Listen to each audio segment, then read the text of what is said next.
morning, everyone. Welcome to our 2021 Real Estate and Economic Outlook Conference. My name is Charles Elk. I work for Encore, and it's my privilege this year to serve as chair of the North Dallas Chamber. It's been an interesting year, to be sure, but there's been some difficulties associated with this year, as everyone well knows, but some good things have come out of it as well. And so we're looking forward to this conference. I would say I very much appreciate your patience as we've gotten underway this morning. We're very proud of this platform that our team has discovered and put into place to facilitate conferences like this. But still, there are a few moving parts, and sometimes it takes a few minutes to get things going. So I appreciate very much your patience as we've gotten underway this morning. So, and I'd also like to say that we so much, this is one of our larger conferences that the North Dallas Chamber puts on, and we so much appreciate our sponsors and everyone for taking such an integral role in supporting the Chamber, particularly in years like this. But we're also appreciative to the Chamber team and the folks who have worked to develop rich programming such as this, and especially the experts who are giving their time and expertise today to make all this happen, which facilitates everyone's support of this program. So I'd like to take just a moment. I don't know that we know for sure all of the public officials who have joined the meeting today, but we do know a few, I believe, including we're proud to claim Coppell Mayor Karen Hunt as a board member of the North Dallas Chamber. And I think we're about to have to add a new page to the mayor's resume. Not only is she a member of our board, she's also the mayor, obviously, of the city of Coppell, and is currently serving as president of the Texas Municipal League. So we're delighted to claim her as part of our team. I'm glad that she's able to be with us today. Also, we have, I understand, Wes Pearson, town manager for the town of Addison, and likely several others who are on the visit with this group this morning. So thank you for joining us. I'd like to take an opportunity to thank at this moment our sponsors as we get underway. Of course, our platinum sponsor this morning is Ebby Halliday Realtors. We'll hear from Chris Kelly, CEO of Ebby Halliday, here just shortly. And Ebby Halliday has a relationship with this chamber that goes back to the founding of the chamber, and we're delighted for their support and pleased that Betsy Cameron of the Ebby Halliday team serves on the North Dallas Chamber Board. Our gold sponsors this morning include Hewitt Zollers, represented by our friend Tony Sosby, Thompson and Knight, who represented on our board by Matthew Swerdlow. Our silver sponsors, the Dallas Business Journal, of course, Ollie Chandok's a great friend of the chamber and always around, and North Dallas Bank, represented by our colleague Jeff Crow. So we're delighted to have him with us this morning. We also have supporting sponsors, J.E. Dunn Construction, KLM Realty Advisors, Metrotex Association of Realtors, National Valuation Consultants, the SMU Real Estate Society out of the Cox School of Business, and Team Logic IT. And again, we just can't thank you enough for participating with the chamber and helping bring about the programming that we will enjoy here in just a few moments. So that's it for me. Again, thank you for supporting the chamber. And at this point, I would introduce and call up to the stage Chris Kelly, CEO of Ebby Halliday Realtors.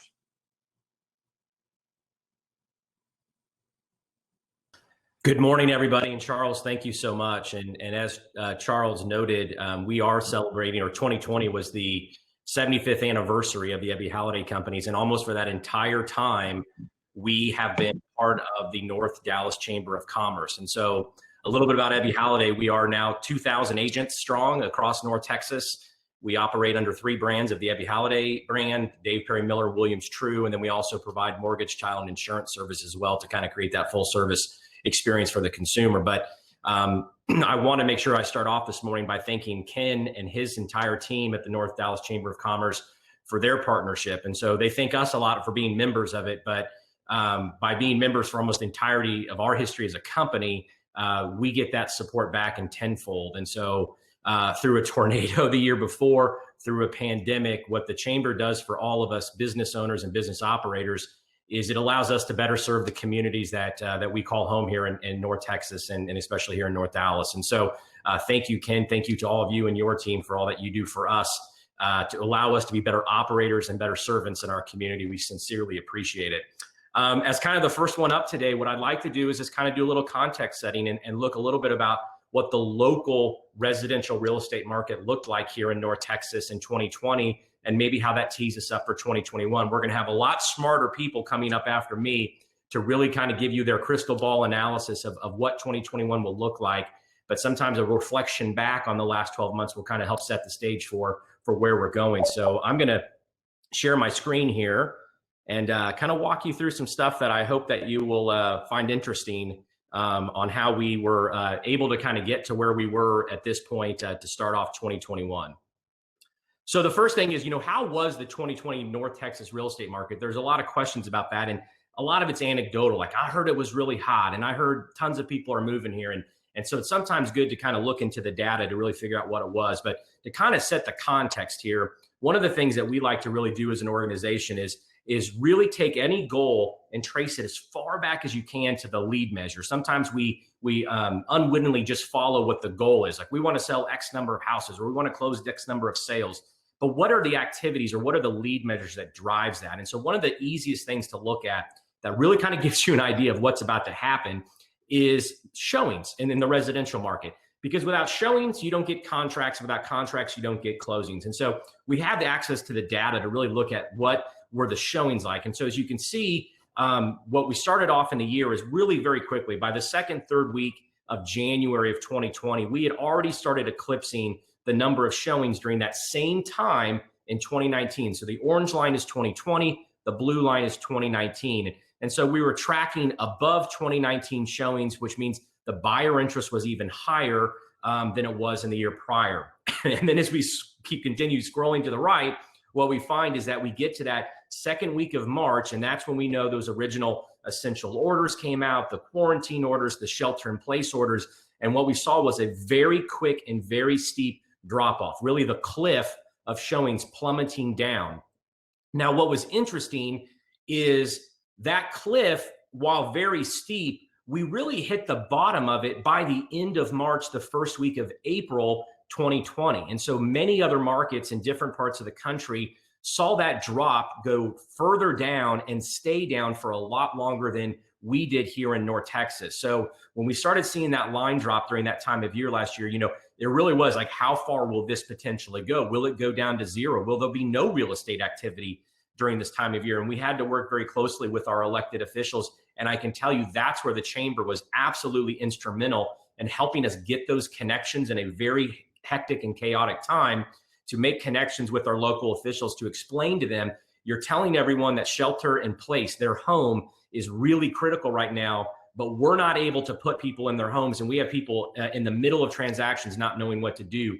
So really within a couple weeks, we were able to get the orders revised to allow us to safely engage in real estate activity. So we really hit the bottom there right at the end of March, the 1st of April. And almost immediately, we started seeing it climb back up. And so again, other markets, once it hit the bottom, it really flatlined there for a longer period of time. But we started seeing the bounce really in about the middle of April through the month of April. The number of showings continued to increase, which means we were starting to get contracts and closings again as well. And really by the time that we got to the first week in May, we had then now intersected and we were back to the same average number of weekly showings in April of at the end of April of 2020 as we were in April of 2019 with no pandemic, which was really astounding. And I like to tell our team members that bounce back up was really attributable to a lot of really great real estate professionals across our marketplace, working with their consumers, putting out great information to show them how we could still safely engage in real estate transactions with them, even during a pandemic. And it's pretty astounding when you think about it, that during a pandemic, we were able to make sellers feel comfortable and safe, allowing strangers to enter their property, and allow, buyers to feel comfortable entering the house of strangers during a pandemic. And there was a lot of efforts that went in to making sure we have the right protocols in place, and a lot of great, collaboration and partners with our other residential real estate brokerages and partners across North Texas as well, which really, I think, made a big difference. And so, that was kind of the bounce back. And once we crossed that line there in early May, for the rest of the year going forward, what we saw was that the showings continued to outpace those of 2019. And again, the higher showings equaled higher contracts equaled higher closings. And so a really kind of, for me, at least a fascinating kind of lead measure to look at, and it really graphs out and demonstrates what we were able to do and what happened during those first 2 to 3 months of the pandemic in 2020 as we move forward through the course of the year and now into 2021. So to look at some of the stats, the closed sales in all of North Texas were up 9.1% last year. The average sales price went up 7% to $331,000. So, as an entire region now, our average sales price is now above $300,000. Again, great if you're a seller, but things that we want to be mindful of, and I know that some of the other speakers will talk about, is, great when you're doing it in the moment of time, if you're selling your house in a particular year and you can get that kind of a 1-year appreciation.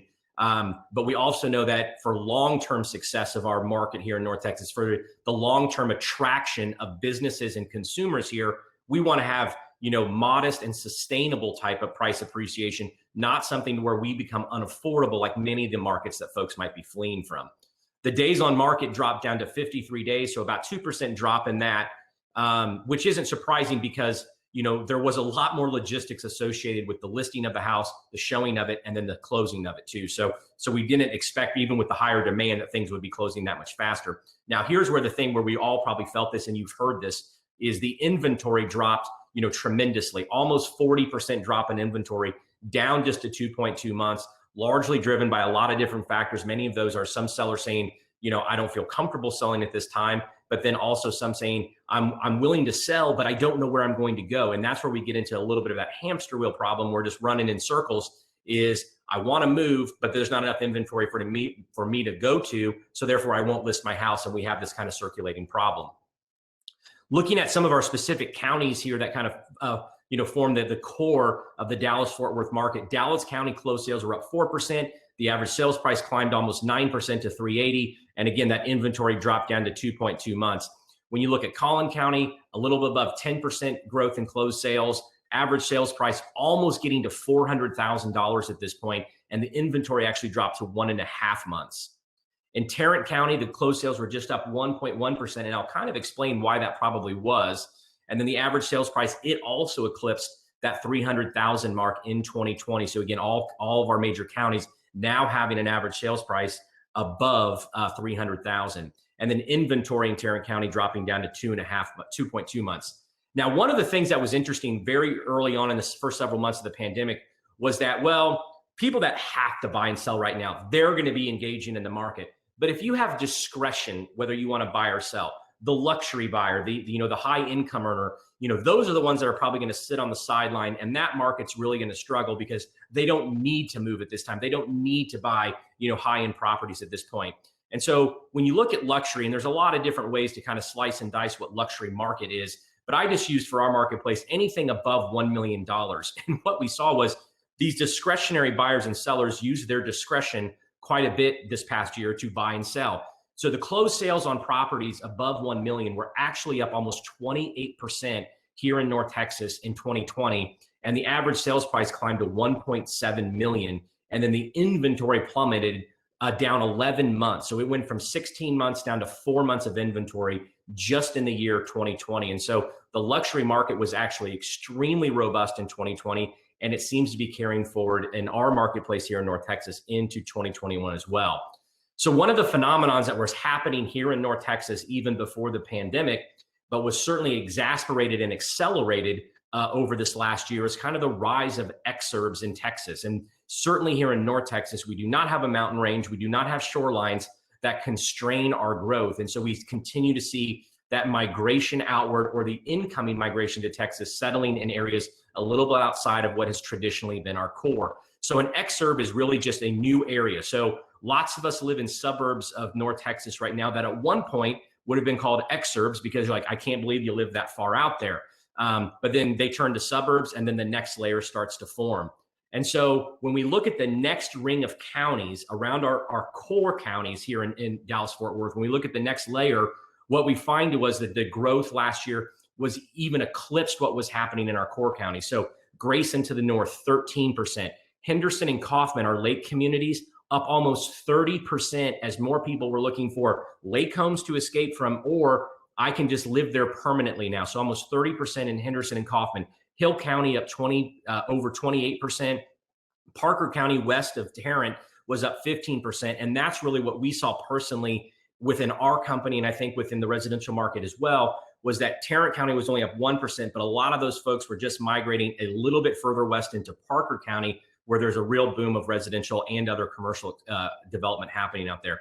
Rockwall County up almost 17%, Wise County up 20%. And so very evident from the numbers that we are continuing to grow outward in North Texas. So it's not to say, sometimes people see that and get confused and think, wow, everyone's leaving our core counties. That is not what's happening. We are still experiencing great growth in all of our counties here. We're just seeing faster acceleration in what we would call those exurb counties. And 10 years from now, we'll laugh because those will clearly be suburbs of where we live now.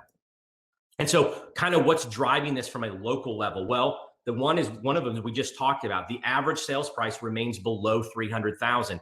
Every one of our core counties here are now above $300,000. And so for folks looking for affordable new housing or affordable resale housing are going a little bit further out because the average sales price is still below that real line of $300,000, which is a big mark for many buyers.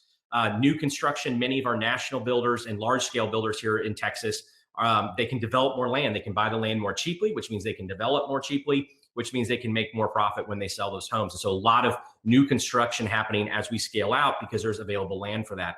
And then the last two I'll just briefly touch on is the California Great Escape and then the rise of remote work. And so when we look at California to Texas, and I know we'll dive a little bit deeper in today, some of these real national trends, but just looking at it locally here for Texas is, according to Texas Realtors 2020 report, more than 86,000 Californians moved to Texas in this past year. And most of that occurred after the pandemic had already started.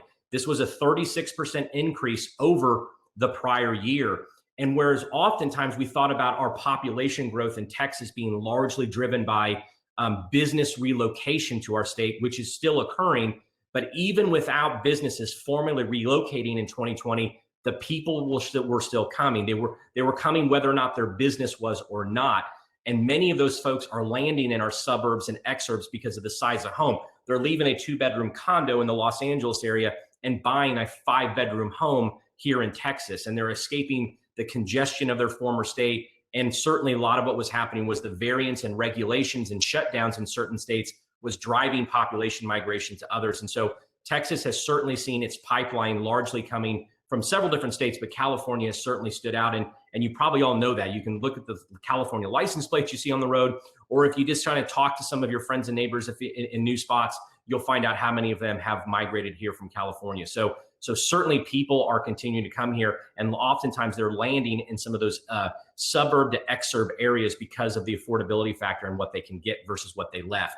And then the last one here, just to kind of look at, is what's happening here in Texas is that the migration to remote work was already happening before COVID-19. 44% growth in the last 5 years, 91% growth over the last 10 years. And then in the last 12 years, almost 160% growth in remote work. And so when you chart it out, you can see about every 3 to 4 years, we went up 0.5% to 1%, and the number of workers in the US that were working remote. And then a giant spike up to almost 60% there in early 2020. And that, obviously will come down as we move forward, but it will likely stay in the double digits from here on out. And when you talk to our workers, what you find out is that most of them said they want to work remotely more often. 43% said that. 35% said they like to maintain their schedule. 12% said they like to work in the office more. Those are the ones that probably have a house full of homeschooled kids and everything else happening. And then already working remote full-time was 8%. So the other thing that is driving that move to the exurbs and to the suburbs a little bit is I'm now less tethered to my place of employment. We all know what it's like to be on the tollways during rush hour in the morning or the afternoon, evening. And with folks not having to be so tethered to their place of employment, if their sphere that they were looking for a home was like this, now it has expanded out. And certainly as our realtor professionals within the Ebby Halliday companies are working with their clients, they're finding that they're open to looking at more areas than they were before because they're not so tied to that commuting, string that they needed to maintain with their place of employment. And so when you look at, what are people saying is the worst and the best about it right now, is it's inverse. Whatever's the worst is what they miss. Whatever's the best is what they don't miss. And so obviously some of the very easy things that they don't miss are the commuting time, the wasted time traveling. They feel like they have more flexibility with their family time. There's no commute, improved focus on productivity. But then when you look at what they miss, and I think this is as business owners and business operators, as part of the chamber, I think this is the one that we want to make sure we don't miss out on, because we've all said, well, gosh, we've all learned our lesson now. Our workers are very productive working from home, but working from productivity is really just one metric to look at. And so when we kind of think back to it, it's, productivity is great, but there's a really good book, if you haven't read it, it's called Humans Are Underrated. And they did a lot of studies with Google workers that worked 100% remote even before the pandemic. This book's about 5 or 6 years old. And what they found is what goes down when you have a complete remote workforce is collaboration, innovation, and creativity. So productivity may remain high, but there's just something that you can't replace when folks are able to sit around a table, work in a common space and collaborate and see themselves face to face. And so I think as business operators, one of the things that we need to look for as we're coming out of this into 2021 and 2022 is how do we maintain that flexibility, the things that they really like up there, the best things, does it really matter if they're here at 8:30? Again, it all depends on your business and who you serve, but are there ways to be flexible with our workers and still give them the best, but also not lose out so that we don't look back 5 years from now and say, we're stagnant. We haven't innovated. We haven't progressed our offerings because everyone's being productive at home, but we're not collaborating. We're not innovating. We're not finding ways to do things better than we did before. And so I think what we'll really see going forward is kind of a flexible, more of a flex hybrid approach to remote work. And again, that plays very favorably here to all of us in North Texas in the real estate market, especially in commercial and residential, is it's going to open up all kinds of new possibilities as businesses are moving here. And again, it allows the workers to kind of live where they want to live and work where they want to work. It's kind of the best of everything. And so it's just something to be mindful. But the remote work and certainly the migration patterns coming in from out of state have really driven a lot of the growth patterns that we're seeing here in North Texas from a residential standpoint. And so I hope that was a little bit insightful for all of you as we have moved forward. Again, all the kind of trends were already happening before, but we just saw what happened with COVID. It just accelerated a lot of these real estate trends that were happening even before that from 2016 and on. And so it'll be interesting to follow, and we want to make sure that we are always positioning ourselves to best serve those that are coming into our marketplace. And so with that, I actually have the really distinct pleasure of turning the floor over to Dr. Lawrence Yun. Dr. Yun is the chief economist for the National Association of Realtors. He's a graduate of Purdue University and received his PhD from Maryland at College Park. And Dr. Yun is a regular commentator and speaker nationally and locally for all of us in the real estate community, both residential and commercial. And I'll just say personally from our behalf, those of us that are in the residential space, we rely on Dr. Yun on a very regular basis. We always look forward to his commentary, his thoughts. He can analyze data like no other. And we're very fortunate to always be able to hear from him as we kind of map out what we want our year to be. We always want to know what the data is to make sure that we can fit it right in there and see what is happening on a national scale and see if it's duplicating here on a local level as well. So I'm always thrilled every time I have the opportunity to hear from and meet with Dr. Yun. And so with that, I'm going to stop sharing my screen and let him get to work. And again, thank you all for the opportunity to be with all of you this morning. Thank you, Chris, and a great summary of the Dallas market on the housing, and it has quite been a surprise throughout 2020 in the midst of a pandemic. High unemployment rate condition, housing has been one bright star of the economy. and it is likely to continue to help prop up the economy in 2021. As an economist, I speak better with PowerPoint slides, so let me put that onto the screen. But by the way, I'm working from home, as many of you are, and many office workers, they have been very fortunate, the ability to work from home. Now, if somehow the pandemic had hit us 10 years ago, when we did not really have the extensive high-speed internet, it would have absolutely crushed the economy. So in some sense, that silver lining part, that Americans are resilient, we can get through everything. But fortunately, we did have the high-speed internet so that office workers could work from home. My office is just a couple of blocks from the U.S. Capitol. In fact, our building is utilized by members of Congress frequently because on the roof, one gets a great view of the U.S. Capitol. So we have a reception, things like this. Certainly, we speak with the members of Congress, both Republican and Democrats, because as realtors, we always try to engage both parties about how important real estate is for the economy. Anyway, I'm working from home, and fortunately for the office workers, it's been fairly immune to the recession. I know that's not the case for the frontline workers, the people working at the restaurant, hotels, people in the tourism industry, very, very difficult. So we have in a sense, like a K-shaped recovery. People with exposure to the stock market, home ownership, doing very comfortable throughout this pandemic, while those people who are on the front lines are really facing jobs insecurity.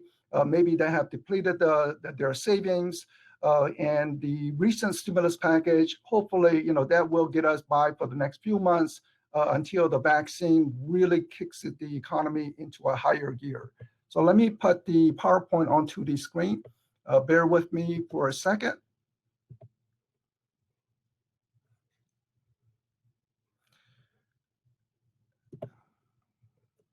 All right, so I am assuming that you are able to see the screen because I only see my PowerPoint directly on my screen. So first, related to the broader economy, this is a 20-year chart on the US economy. So what you see is that in the first decade, from year 2000 to 2010, it was essentially a wash because we did have some job creation, but in hindsight, clear vision, it was an artificially created job creation, subprime lending, too much home building, and then we suffered the consequences of giving mortgages for people who really do not qualify, and we had a foreclosure crisis. But from the low point in 2010, all the way right up to before the pandemic hit us, March of 2020, is the longest economic expansion ever in the US, 10 straight years of job creation. But in a single month in April, we lost all that jobs. 10 years of success gone in a single month. But as the economy steadily reopened, and Texas was one of the states to reopen sooner than others, you see the jobs recovering, but we are only halfway there. If we look at the Dallas Plano Irving market as defined by the Census MSA division, it looks like the following. So let me go back to the US so you can compare your local area versus the rest of the country. So I put that red line as a reference point for year 2000. So back in 2010 recession, it went back to the red line. Pandemic, we went back to the red line. But look at your local area. This shows the outstanding performance of job creation in Dallas. You can see similarly in Austin, Houston, San Antonio, pretty much all across Texas, clearly outperforming compared to the rest of the country. Even with the pandemic job losses, you are almost back up to the prior pre-pandemic employment conditions because the Governor Abbott reopened the economy sooner, so you are getting more job activity. If we look at the state-by-state variation, what you see is the following. Nationwide, the total jobs are down about 6%. So when you look at Texas, it's down only 3.7%, doing better than national average, but essentially every state is down. Only exception is Idaho and Utah. But if you look at the northeastern states like New York, Massachusetts, they're down close to 10% because they're reopening the economy at more slower pace, stricter lockdown. So depending upon what kind of policy the governor implemented, you have different job performance. Now, the job creation as the economy reopen is positive, but it's beginning to fizzle out. Tomorrow, a fresh data on the job numbers will come out, and it could possibly be slightly negative on a month-to-month basis. So that's why it was critical to have that second stimulus, and fortunately at the end of December essentially was passed, and it will get out there. Now the $600 stimulus check may be boosted up to $2,000 under the Biden administration. That's clearly possible, especially now that the Senate is in the Democratic control. So at least in the short term, it will provide additional boost for the country. But the long-term impact is higher budget deficit, printing of the money, and what does that mean in the future? Future meaning, say, 4, 5, 6 years down the road. Interesting part of the current pandemic is also that even though overall GDP is lower, the income is actually higher now compared to 1 year ago. This is from the first stimulus checks, $1,200, and the enhanced unemployment benefits. The small business loans, which often one does not have to repay if you meet certain criteria. So overall income has been boosted. Even with this extra income, people have not been spending fully.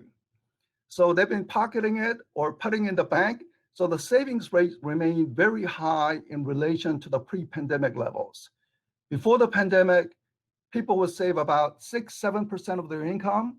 Right now, they're saving about 15% of their income, which hints that once the vaccine is widely distributed, people can go to the ball games, go to the restaurants, and it could really ramp up the economy to the full force. So we just need to wait until the vaccine is widely distributed.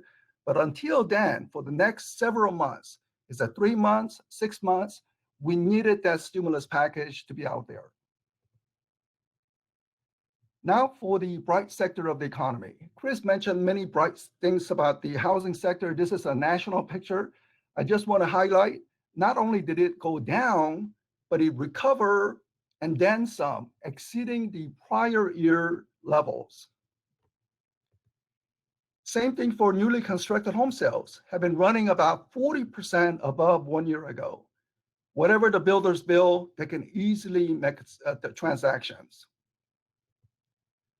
Our pending contracts, which is a leading indicator, and Chris showed things like showing time information as well, it is substantially higher compared to 1 year ago, which means that this winter closing on the sales could be one of the best winter ever.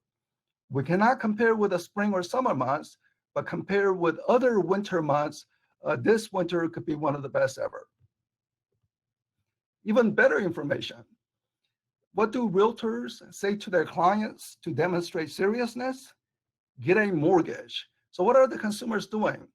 Getting mortgage to buy a home. It is running about 20% above 1 year ago, which means that spring buying season could also be very robust. There are plenty of buyers in the pipeline.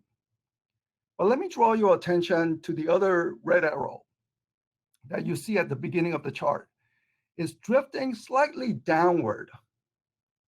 So it's not a major decline, but it's drifting downward. Let me go to the prior charts. Pending contracts drifting downward in 2018. New home construction or new home sales declining 2018. Existing home sales declining in 2018. So what was happening in 2018?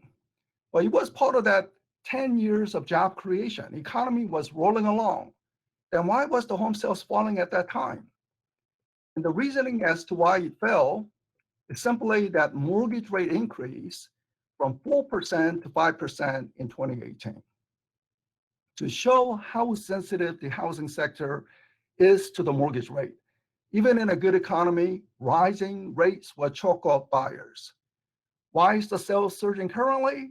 Record low mortgage rates. So that is driving the home sales.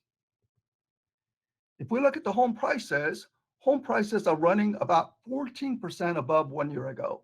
So very good condition for homeowners, for people in the businesses. Case-Shiller Repeat Price Index tried to capture the constant quality measurement because right now people are buying larger size home and thereby sort of artificially skewing the median price upward. But if one looks at the constant quality price index, also accelerating higher. Very strong demand. And it is due to the fact that homes are moving very, very fast. Median days on the market nationwide is about 20 days. Normally, it should be about 60 days, 90 days. It is fast moving market. So why are the prices rising so fast and market so swift? It's because we don't have enough homes for sale. Inventory levels nationwide at only 2.5 months supply. In Dallas region, even lower. So just not enough homes for sale. So why would we have this shortage of housing? The shortage of housing is principally due to housing starts, the new home construction being under historical average, below that red line for 13 straight years. Cumulative impact of underproduction. Remember, we have a rising population, and in Texas, you have so new people moving into the state of Texas.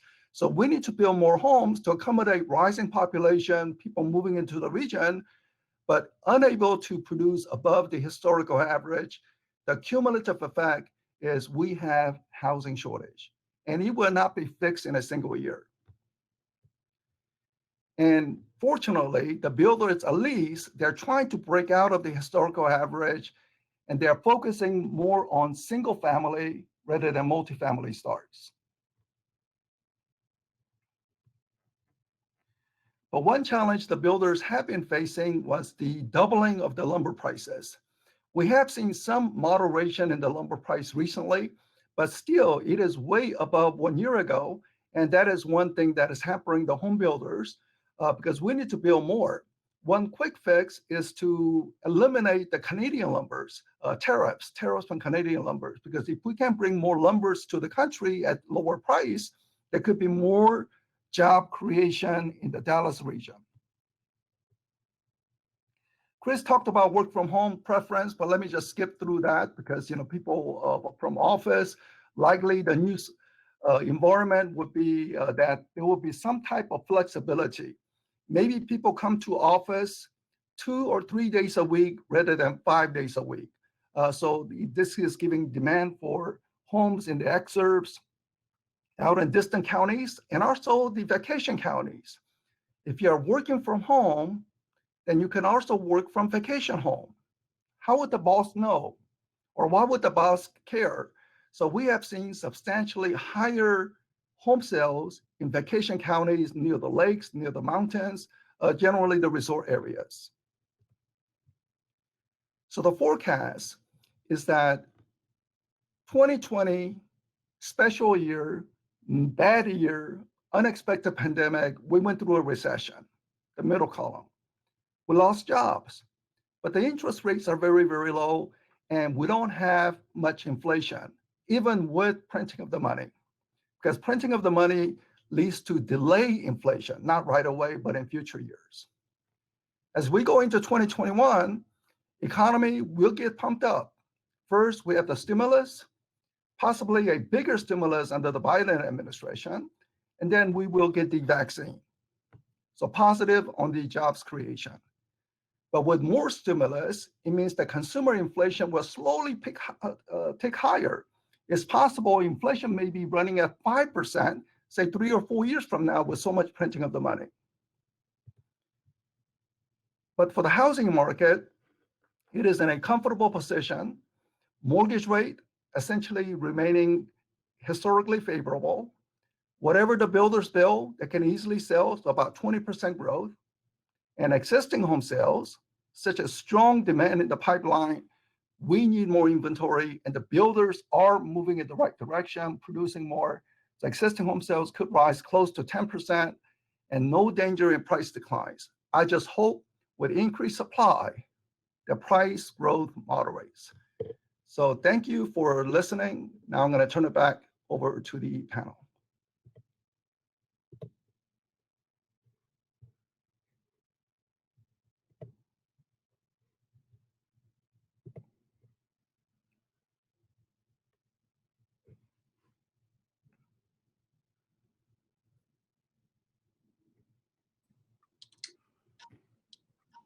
Good morning. I'm Janet King, CEO for the Metro Texas Association of Realtors and proud supporting sponsor of the North Dallas Chamber of Commerce event today.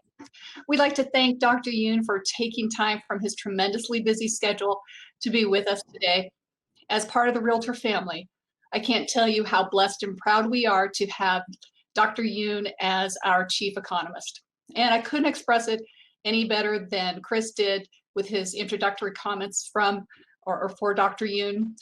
Dr. Yoon is highly regarded in the real estate industry.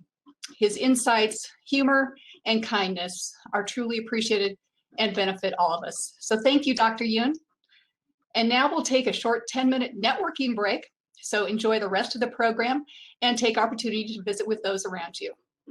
Well, good morning and Happy New Year. I had to turn my camera on and my mic on. So hopefully I'm engaged with all of you. Welcome to what seems like the 20th annual Real Estate and Economic Conference by the North Dallas Chamber. I've been happy to be involved with it.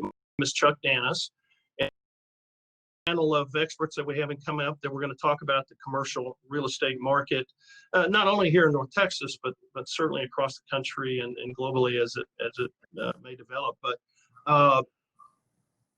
from my standpoint, I have, from my background, asked to introduce myself. I'm the Senior Managing Director of National Valuation Consultants, and we're one of the largest privately held real estate appraisal and consulting firms in the country. I'm here in Dallas, the Maine. We have offices all over the country. I'm also an adjunct professor of practice at SMU's Cox School of Business. I taught real estate and real estate markets and valuation since 1988. And one other thing that I'm currently involved in that may become relevant as through this is that I'm currently the chairman of the board of the National Council of Real Estate Investment Fiduciaries, NACREIF. That's the organization of the largest tax invest in real estate in the U.S. We track about 9,100 properties, $700 billion worth of commercial real estate, and it's a research-based organization, so we get a lot of information. We're going to kind of go through the panel. As you can see on the screens, we have, and I'm going to give them a formal introduction as we get to it. Heather McLean, who's the Chief Operating Officer of C.B. Richard Ellis National Partners, student of mine some 15 years ago. She can credit all of her success to that one 3-hour class. Definitely.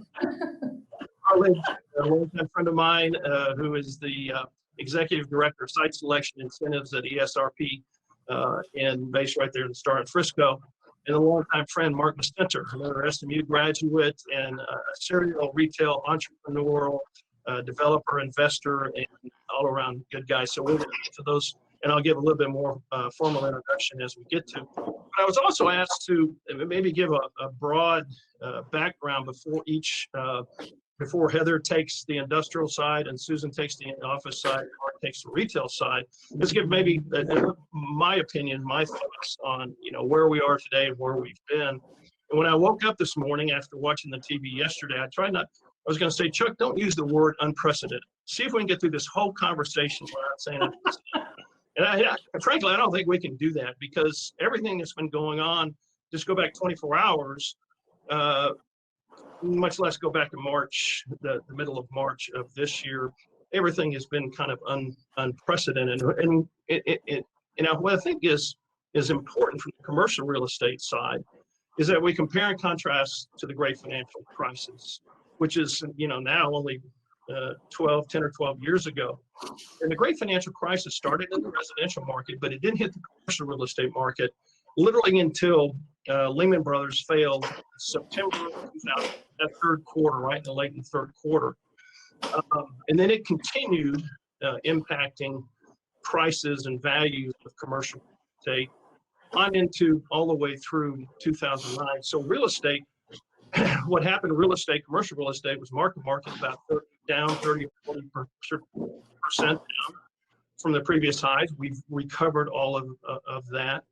But it took, in that instance, it took maybe the first 2 quarters of 2009 for commercial real estate to be market down that 30 or 40%. And what happened in that, as compared to what happened in the pandemic, is that the capital stack, the money that investors put in commercial real estate, was repriced virtually instantly. In the fourth quarter, investors said, I don't want a 6% return, I want an 8% return. I don't want an 8% return, I want a 12% return. So that made the real estate be priced in the market. Now, in this instance, what happened, and certainly I know Mark will relate to this, by April, in the end of March of this year, of last year, 2020, when the pandemic hit, the incomes stopped. Nobody had the foresight to figure out what was going to happen to the money they were going to put into real estate investment. The money just stopped coming in from retail, hospitality, and all kinds of things that weren't under long-term leases. And so the mark-to-market didn't happen as quickly in all the property sectors as it did in the great financial crisis, but it did happen quickly in the property sectors where the income just stopped. Hospitality, restaurants, malls where people have to gather and can't social distance and whatever. And so if you look at those property categories, retail malls, regional malls, probably down 20 to 30% year over year from this time. Retail, 25%. But the other people on our screen here, the industrial market is one of those markets that's actually up, and it's up a lot. It has become the favorite investment, as we will talk about here in a few minutes. And so it has been different. And I think that we can see in this instance, as opposed to the great financial crisis, everybody was still trying to figure it out. But we do see an end, we hope, to the pandemic's effects on commercial real estate. But there is a lot of stuff to figure out, especially, again, I'm going to come back to Mark on the retail and hospitality side. Are there systemic changes? Or are there just cyclical changes caused by that? And those are kind of some of the things I think our 3 experts will talk about.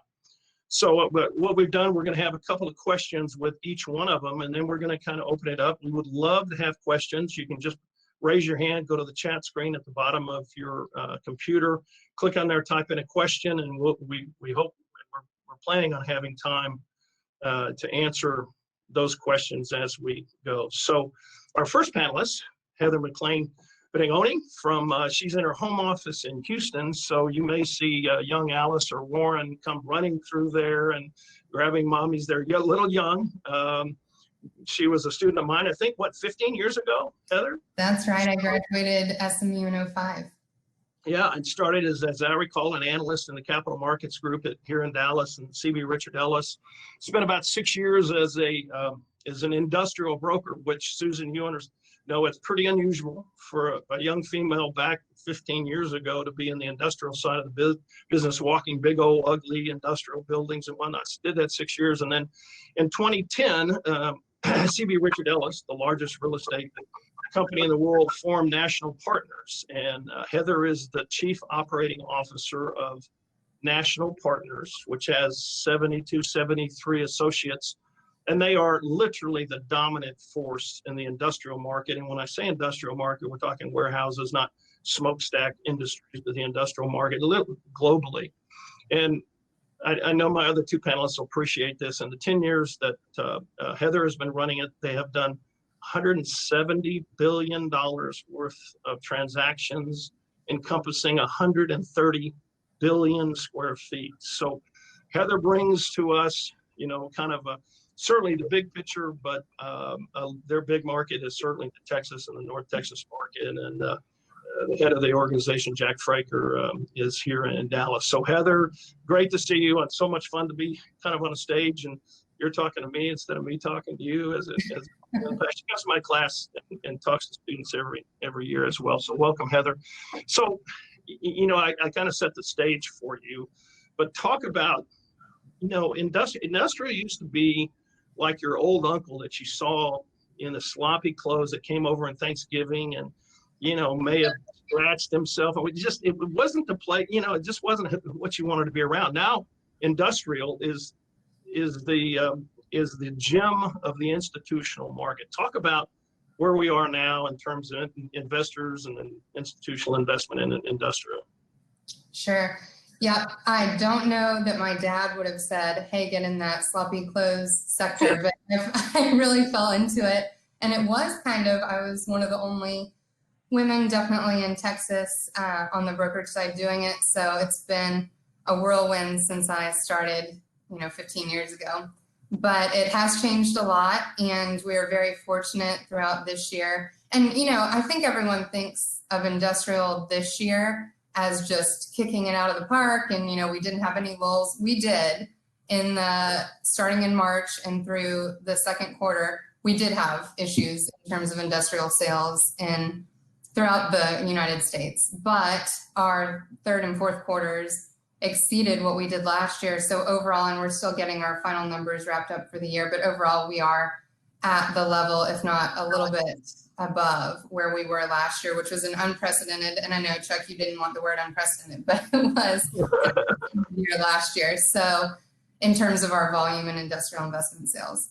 So that said, things that have changed this year, investors have shifted from that risk off mentality to risk on mentality. So they're not afraid to take leasing risk in their portfolios or in their purchases. So when we were having, some uncertainty, a lot of investors switched to just wanting to buy the 10, 15 years stabilized investment grade credit deals. And now we're going back to secondary markets, to multi-tenant, and we're kind of seeing the full spectrum in addition to a lot of portfolio sales, which is great to see back in the sector as well. And in terms of, since we have Susan and Mark, we're also seeing investors from other property types coming into industrial that we hadn't seen before. So that's an interesting trend that's happening as well. So what about returns compared, just go back 2019 to 2015, 2019, and then what started happening in 2020, absent the pandemic, are returns higher or lower what the investors are seeking in the market in just the industrial sector? Yeah, in terms of cap rates in the industrial sector, we're breaking records across the nation. We do this map that shows, record-breaking cap rates, and on average, I'd say, we're usually in the 5 to, low 4s, and that averages out the coastal markets, who are obviously the lowest cap rates, and with the interior markets. But breaking records across the nation, and that should continue to compress in 2021 too, because of the positive secular shifts, the continued strong operating fundamentals that we're seeing in industrial, tremendous fund flows across the nation into commercial real estate, and especially into industrial, which is what I focus on. And then a low cost of debt and equity capital worldwide is making a big difference as well. And just for some of those maybe in the residential market, when we talk about cap rates, it's counterintuitive. It's the denominator in the equation. So a low cap rate is good versus the high cap rate is bad. If you think of a stock multiple, you like high stock multiples, but cap rates for those that are not in the businesses, cap rates go lower. That means investments are rising. How do you put Dallas-Fort Worth, North Texas in the mix of all the other places that these institutional investors can put their dollars and cents? Everyone focuses on the coast a lot, but in addition to the coast, Chicago, Dallas, Austin and San Antonio as well are becoming a huge market for investment on industrial, as is Houston. But Dallas is killing it right now, and also has a lot of development that's well pre-leased. So that's a big factor for Dallas as well. But no, Dallas is doing really well. Investors are jumping over each other to get into the market for sure. Well, And that's I good. would say, lots of people like the low cap rates unless you're a buyer. I do get some complaints from the buyers. It's like the housing prices. If you're a seller, you like high housing prices, and you're a buyer trying to get into it. It's counterintuitive, and I know Susan, and we'll probably talk about this when we get to you. That everybody's in the commercial side, in industrial. They like going to the bi-coastal, the coastal sides of California and New York, but the businesses are moving here. It's some part of it. It's counterintuitive to me. That we have all these people from, let's pick on California, but all from California moving here to the Dallas-Fort Worth area. Yet your comments have already a couple of times said, boy, being in the Inland Empire and San Francisco and the Valley and all that is where the highest prices are. I'm just wondering if there's going to be a cross sometime that somebody's going to say, a big warehouse in North Fort Worth is better than one in Inland Empire. And a lot of investors do feel that way. And right now you can get a premium for buying in DFW or Houston, any of the interior markets as opposed to the coast. So there is a big shift. And I think all the headquarters too that are moving here to Texas from California will make a big difference as well. But right now on average, and this is definitely on average, let's say Texas market cap rates are 4.5. You can go to California and you're in the high 3s for industrial. So there definitely is a premium for investing here, and investors, aside maybe from some of our foreign investors, are very in tuned in that and are buying up the properties as fast as they can.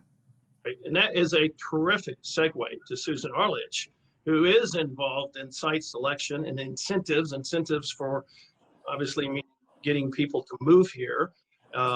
She is one of Dallas-Fort Worth's infamous speakers, writers, DCEO, Power Broker, Commercial Women Awards forever and ever. It goes on. And Susan's been doing this for a long time. Probably really proud of her Stemmons Service Award, which is the highest award given by the North Texas Commercial Association of Realtors for her service to the community. But you've been doing this a long time, Susan, and I gotta think that everything that I've read is that your phone's probably busy. There's a lot of people. Talk to us about this in-migration to Dallas-Fort Worth as a result of everything, and maybe you talk about why people are making such a move. Sure, thanks, and thanks for the focus on long time, so many times. So it's no secret why Dallas has always been a relocation magnet. No corporate income tax, an airport that makes either coast accessible in a half a day. Back in the day when people traveled, that was important. But what's happened now, just a little bit of background, when COVID hit, basically everything changed. Twitter, Google, Facebook, some of the big companies in San Francisco said, we're going to let our employees work remotely forever. And they're not going to ever have to come back. And then this shift kind of began occurring that if you can hire a software development engineer, why do they have to be in San Francisco if they're being remote? And the cost of labor is less expensive. So now all of a sudden, it's not just about access and taxes and overall lower cost. It's about labor availability and those people at perhaps a lower wage than you had to pay on either coast or in some of the major markets. So again, as I think Heather mentioned, CBRE is going to be moving from Los Angeles to Dallas. Hewlett Packard, this was huge, is going to relocate their corporate headquarters to Houston. Oracle announced they're making their corporate headquarters move to Austin. Peloton is expanding in Plano, adding 1,600 employees, making its Texas hub larger than its New York headquarters.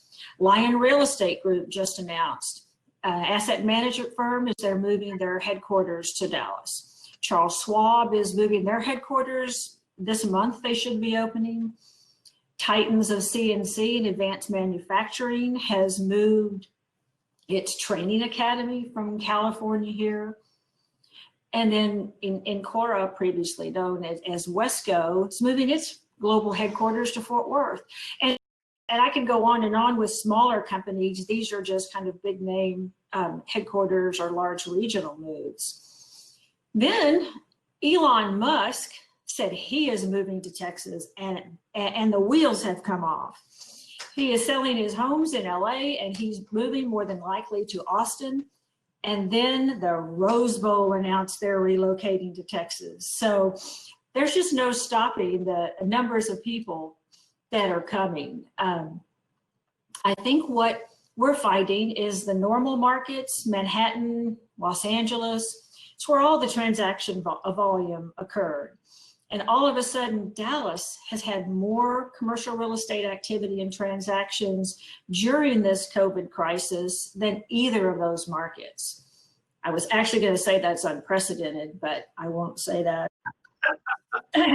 So why Dallas? What is it that we have that has been continuing this job growth?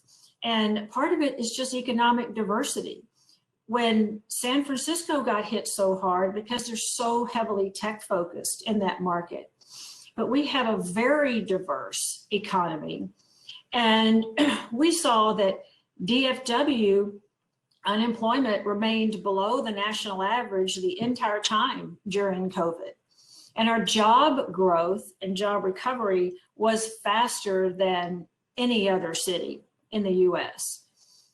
So I think the labor force has been one of the fastest growing in the last decade in the US. That alone is probably an impactful reason why so many of these companies are looking to Dallas and Texas as a potential home. So in terms of the first call that you get for site selection, is it, what's top on the list? You know, whether they're coming from Brooklyn or Des Moines or California or Oregon, what's top of that? Is it the labor force? Is it the cost of doing business here, or the tax load that Texas has versus other places? How does that list work? It's always labor, and labor breaks down into three general components. There's labor cost, there's labor availability, and there's labor sustainability. You have to be able to be in a market where you can continue to hire. You saw that with the Amazon search a couple of years ago, when a lot of markets began to fall off of their search lists because they did not feel those markets could sustain the growth that Amazon needed. But it is always labor costs. Labor probably makes up 80–85% of a company's operating budget. So real estate is almost inconsequential until an area is defined that meets all of the other needs. So without a doubt, it's what kind of people a company needs to hire, are they available, who is also competing with me for those jobs, and what's my long-term sustainability. Right. Well, I think we'll all agree that during this pandemic or the great financial crisis, I'm glad we were here. You know, I'm glad we were in Texas, Dallas, Fort Worth, and whatnot. Let's go quickly to Mark. Mark has been in the, since he's in the retail business, he's certainly in the eye of the storm, and graduated from SMU in 1986, which just seems like yesterday, Mark. But and then just decided he was going to open his own real estate company. So he did. He opened Realty Advisors, and since that time, he has really been involved and represented some of the major rollouts in retail history here in the company, including finding stores for Apple, Restoration Hardware, Lululemon, Lucid Mart, Warby Parker, Gordon Ramsay Restaurant Group, just to name a few. Then he morphed the real estate side, the brokerage side of the business, into investing in the consumer side, and has done up to 25 consumer invested companies. But he was the lead, part of the lead investors that rolled out Restoration Hardware. He's also been a lead or significant partner in a bunch of things that we all are familiar around here. Legacy West, the Henderson Avenue retail development, and down in Austin, Music Lane. If we have time, we're going to get in. He's co-founded a business in retail business, 2018, Neighborhood Goods. And the times that he knows this, the times that we've traveled together, he is the resident sommelier. he picks the wine, and most of the time he pays for it. So, Mark, yeah, you were in the eye in the storm, and I've heard you speak here in recently at an SMU thing talking about retail. Give us your kind of the lay of the land. How does how does Dallas Fort Worth fit into the equation? I don't know if you want to start on the top, but what is retail going to look like if and when we come out of this, and certainly when we come out of this? Well, we're in an unparalleled situation. I like that. There you go. I had to come up with something. Yeah. First of all, Happy New Year, Chuck, Heather, Susan. It's great to be here, and thanks for including me. And I'll try to answer your questions. So, look, I have a macro perspective because we advise brands throughout the continent, and we also are investing really throughout the United States. So I have an interesting perspective. First of all, thank God we live in Texas. It is unbelievable when you're sitting around the table with major investors, major consumer companies, major food and beverage companies who used to always say, we got to have our first unit in Los Angeles. We have to have our first store on Abbot Kinney. We need to have our first store on Fifth Avenue in Soho. We got to be on Michigan Avenue. Now brands are essentially for right now saying no to New York City, no to Los Angeles, no to San Francisco, no to Chicago to a certain degree. And the capital markets, the guys that invest in those spaces are very scared about those markets. And so when you talk about cap rate compression, it's the exact opposite. So when we're looking at investments in New York City, for instance, right now, looking for much better yields than what you used to see, 24 months ago. The market has completely changed. If you were to look at the growth plans for the major retailers and restaurateurs that are growing throughout North America today, Texas is top of the list, and Dallas is top of the list. Why? For all the reasons that Susan and Heather have already mentioned about this marketplace, but it's also the consumer spending that's happening in this marketplace is really fantastic compared to what's happening across the country.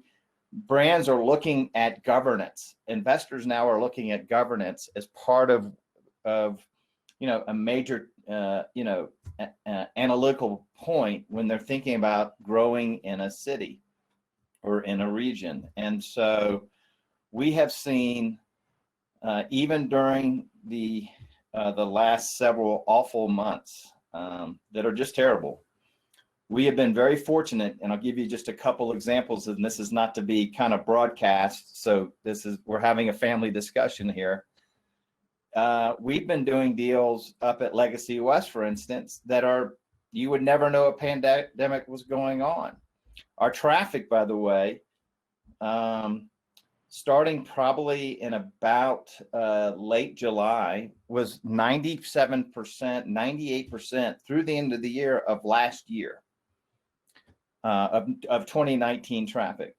We did deals with brands like Gucci and Louis Vuitton and Tiffany, just signed a deal with Nike and Free People, have several other luxury brands that we're about to announce transactions with at Legacy West. And we're not discounting, they're paying market prices. We are in negotiations with multiple deals on Henderson Avenue right now, not discounting prices. People want to be in Dallas Fort Worth. We had a project that opened up on March 12th in Austin, Texas, with some of the most amazing and new creative brands that are growing throughout North America. And we've just recently did 2 more transactions down there in the last 60 days. So it's very interesting, the dichotomy between being in Texas and doing business in other places. I'm very grateful we're here. And I believe the long term for Dallas, Fort Worth, San Antonio, and Houston are just fantastic. Right. What's the difference between the restaurant lease that you signed pre-COVID versus the people in the business today? What is their mindset? Are they planning for another event, and so we've got to be able to react, or all these offsite kitchens? What is the restaurant of the 2021 going to look like? So I'll give you two kind of responses. One is from an investor standpoint. I was part of a group that made a significant investment in True Food Kitchen back in July of this year, and so we're really, because they have a kind of a pretty decent sized footprint around North America, we're able to see a lot of trends. So first and foremost, if you were to look at restaurateurs that have restaurants in Los Angeles versus restaurants in Dallas, the revenue differential is crazy. So, what is that? So, what does for that instance, a restaurant in Los Angeles right now, because they have a stay-at-home order, and they have very strict rules about not even outdoor dining. It's closed. You're seeing revenue in the LA market 50-60% of 2019. Thankfully, what's making up, that's not necessarily True Food Kitchen, by the way, is doing much better than that. But what's happening is the ones that can't pivot, have not been able to pivot to home meal replacement, are really suffering. So there are certain brands that have a major home meal replacement, delivery or pickup business that have actually done quite well. The ones that haven't are getting crushed. But if you were to compare restaurant sales, New York City, Los Angeles, San Francisco, to any of the major markets in Texas, it's the dichotomy is unbelievable. For me personally, because and you've heard me talk about this, Chuck, to me, it is a moral imperative, especially at the local level, to be supporting our local restaurateurs. As I've said to you before, so much of the social fabric of our communities are the foundation starts with these great and unique food and beverage outlets that start to create and make neighborhoods. So for me, as an owner of real estate, what I've been doing is making sure that every one of my restaurateurs survives. It's not their fault. There was no malfeasance here. This pandemic has been terrible for them. So what we have been doing, I can't talk about what others, because I know others haven't. Some have. We have been kind of turning off the rent switch for most of our restaurateurs and saying, pay your operating costs. So your CAM tax, and we will come up with a percentage of revenue program that allows you to stay open, keep hiring people, and so that you can still be profitable enough to get to the other side. To me, I've been fortunate that I've gotten my capital partners and our lenders to be flexible in that way, because, like I said, it's a moral imperative from my point of view. Yep. We lose. Let me. What is Susan? Are you still there? We may have just lost Susan. Until she gets back on. So if you flash forward, Mark, into again like 2021, and it sounds like we're gonna look like 2019. We've passed through this maybe, and it looks, if you're signing new leases at Legacy West and over in Henderson, the restaurants are coming back in. Are we gonna be back in? Yeah. Yeah. Okay. Good. Well, that's fair enough. We got Susan back. She took a little bit. So we had a question in our last 10 or 15 minutes here. Let's go back and answer. We'll answer some of these questions. Some of them good. This one is obvious. Came from Harsh. Is how the commercial real estate industry is looking at the change in administration. We go from Republican and veto power in the Senate. Now we have an all blue government. There's been a lot of stuff talked about. One of them that will impact the real estate business, a lot on the retail, certainly on the retail side, transactional side. And Heather, on your business, maybe our 1031 exchange is going to go away. Anybody have opinions, thoughts? Mark, you travel the country. Heather, you're part of world's largest real estate organization. And Susan, any thoughts on what everybody's doing to position themselves with this new administration? I'll follow Susan and Heather. I can make a comment about what it's going to mean for the relocation businesses. It's nothing but good news from the high tax states. California, as an example, if you look at a person who's making $400,000 a year in California, their personal income tax rate that they pay in California could go up even more with the changes, but right now it's probably somewhere between $45,000 and $55,000 a year that they pay in an additional state income tax. That's going to get tiresome for CEOs to keep forcing their employees to have to pay and incur that heavy burden of cost. So for us in DFW and in Texas, I think it's great news. Political comments aside about what that's going to do to the tax structure, but you look at Illinois, New Jersey, and New York as high tax states. This is going to be, Florida and Texas are going to be huge reprieves for companies for that. Any comments from the big leader, Heather, and in your conference calls with leadership at CB? I completely agree with what Susan said. And also in terms of 1031 exchanges in particular, I've heard that is not going away. I mean, that would make a big difference if it did, but I've heard that it's not going to go away. We'll still have 1031. So that's some positive news for all sectors. Yeah, and for those of you and a lot of that comes from California.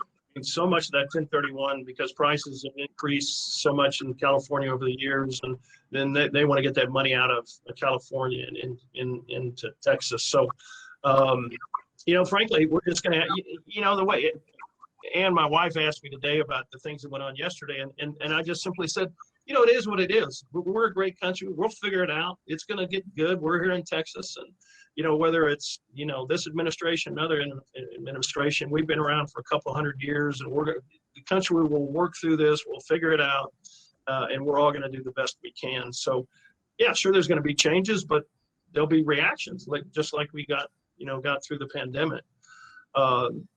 So another question came in, talk about, and I think I read the question, labor market, is it lack of skilled labor market, or there's a lot of people, but they're not skilled? Susan, I think the question is, there's not enough skilled labor to attract people to relocate here? Is that the worrisome part? That's a concern for some areas. Fortunately, anything in the financial services and software and tech side, Dallas in particular is well positioned.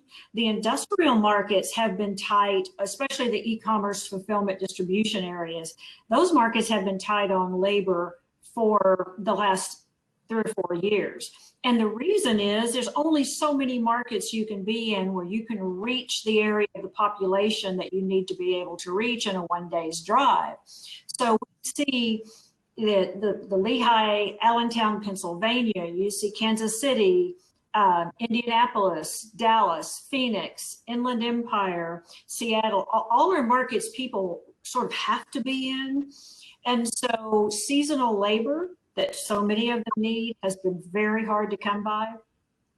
So the good news, if there is any with COVID, is that a lot of the cities are putting in place workforce programs so that they can retrain people who've lost jobs in retail and hospitality into a transferable position, perhaps in a warehouse or fulfillment operation. So we all know some of those retail and hospitality jobs just won't come back. So repositioning them has been actually positive in some of those high demand markets.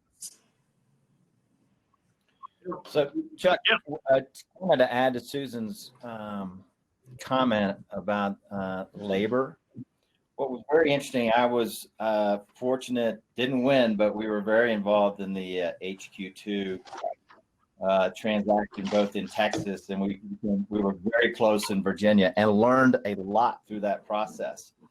And I think if I'm thinking about Dallas-Fort Worth and what I could do to better the labor market. It truly starts at high school. It really starts below there. But one of the things these tech companies are looking at is STEM education.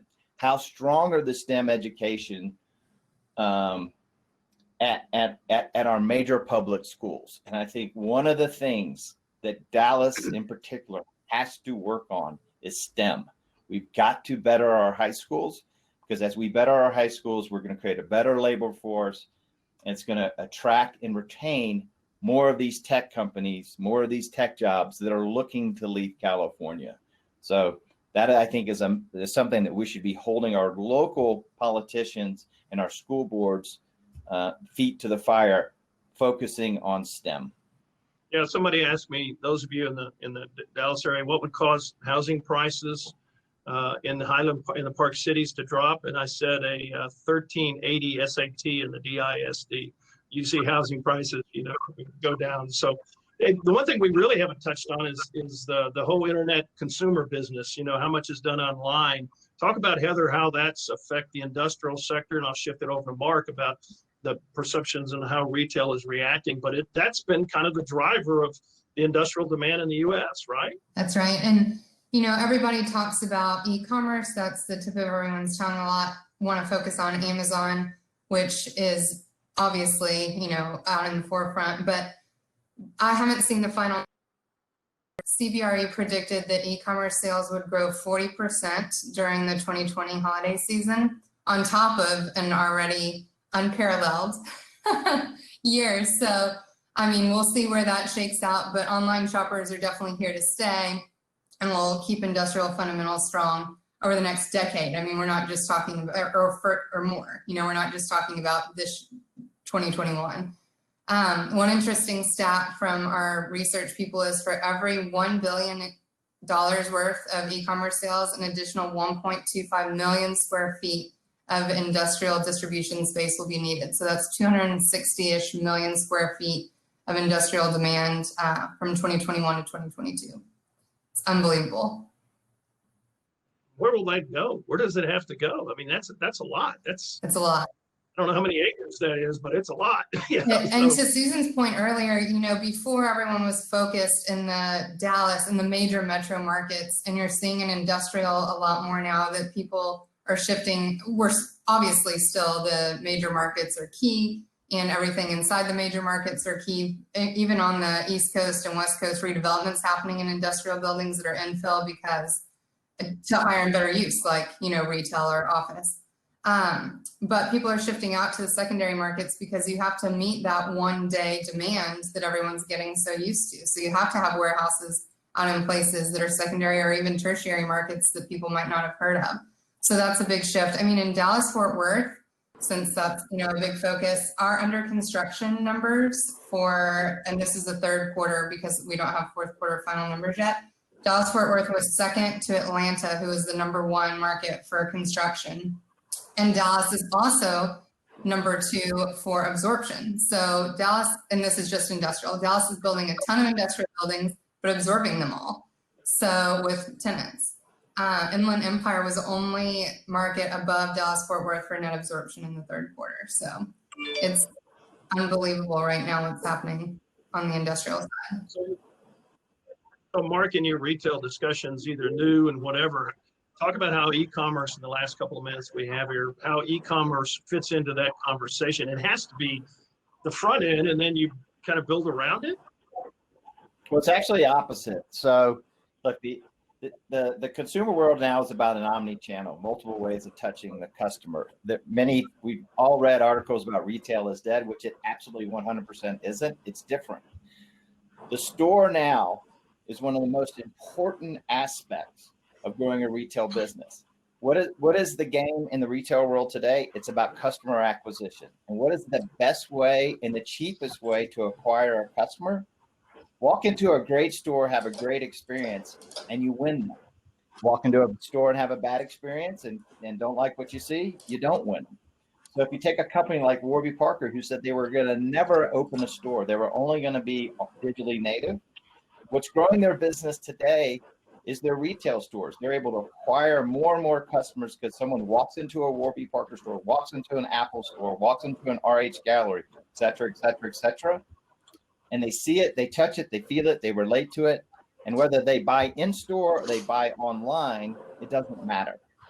And that's what's happening. And as these companies, retail companies are growing, they need the services of a Heather and Susan to assist them in their industrial and office needs. These companies are growing. The ones that are dying. We're seeing what, and I think Macy's announced yesterday, 45 more stores are going to close in the coming months. How did that play into the genesis of your own, and the last comments we'll make, the genesis of your own retail store, Neighborhood Goods out at Legacy?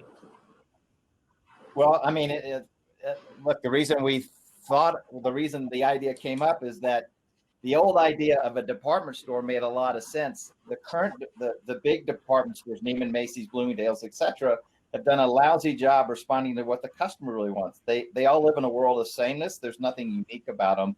And so what we try to do with Neighborhood Goods is create a platform for new and exciting new brands to come and present themselves in a different way. So department stores, traditional department stores as we know them today, have got to pivot. I think Neighborhood Goods is just a new interpretation of what a Neiman Marcus used to be when it was very relevant. I like it.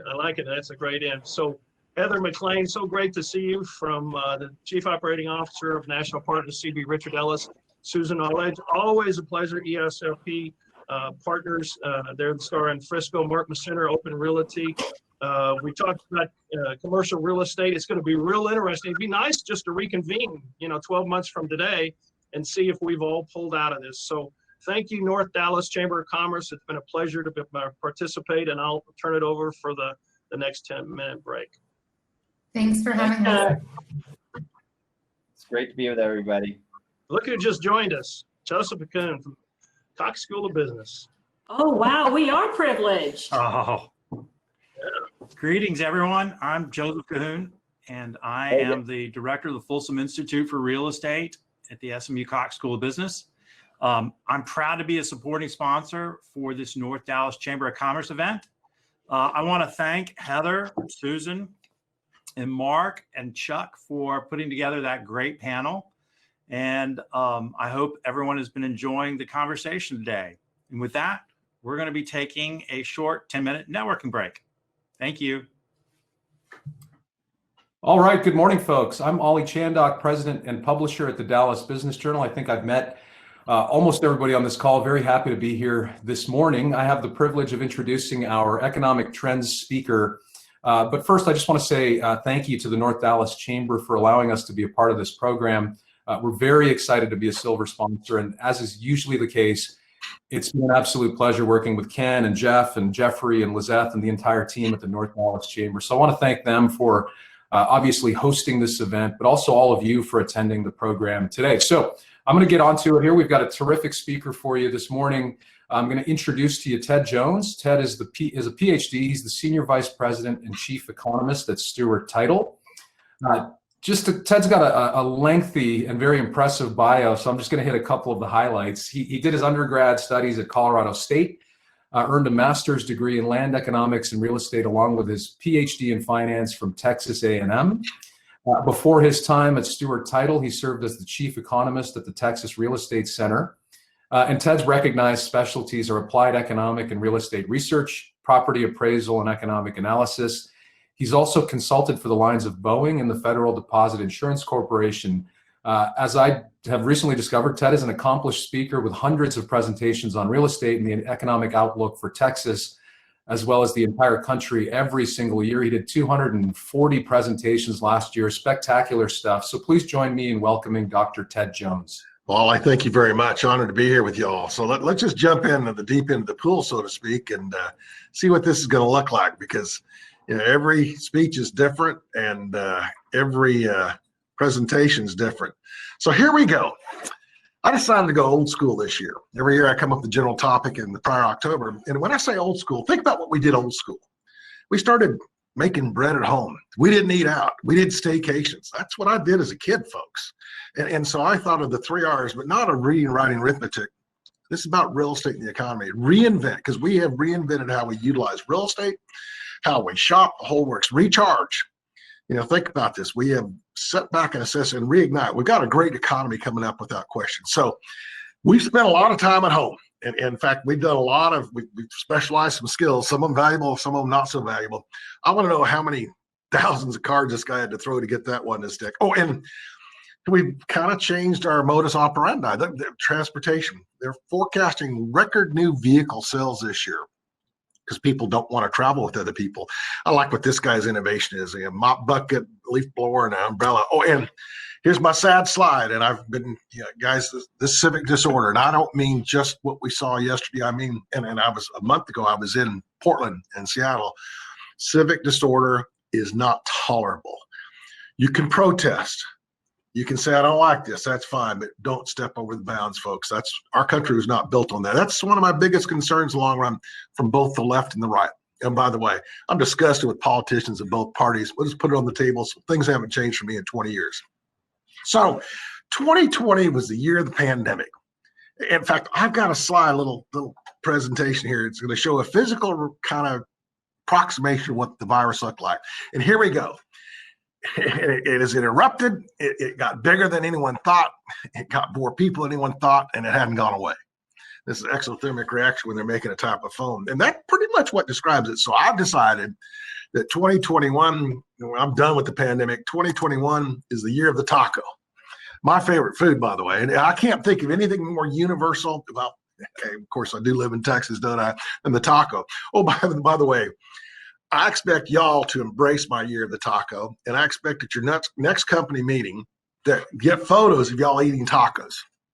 Email them to me because I need to use them in my presentation. I mean, all kinds of tacos. You can carnita tacos, fish tacos, beef tacos, anything but chicken tacos. I haven't eaten chicken since '82. There's a reason they call it foul.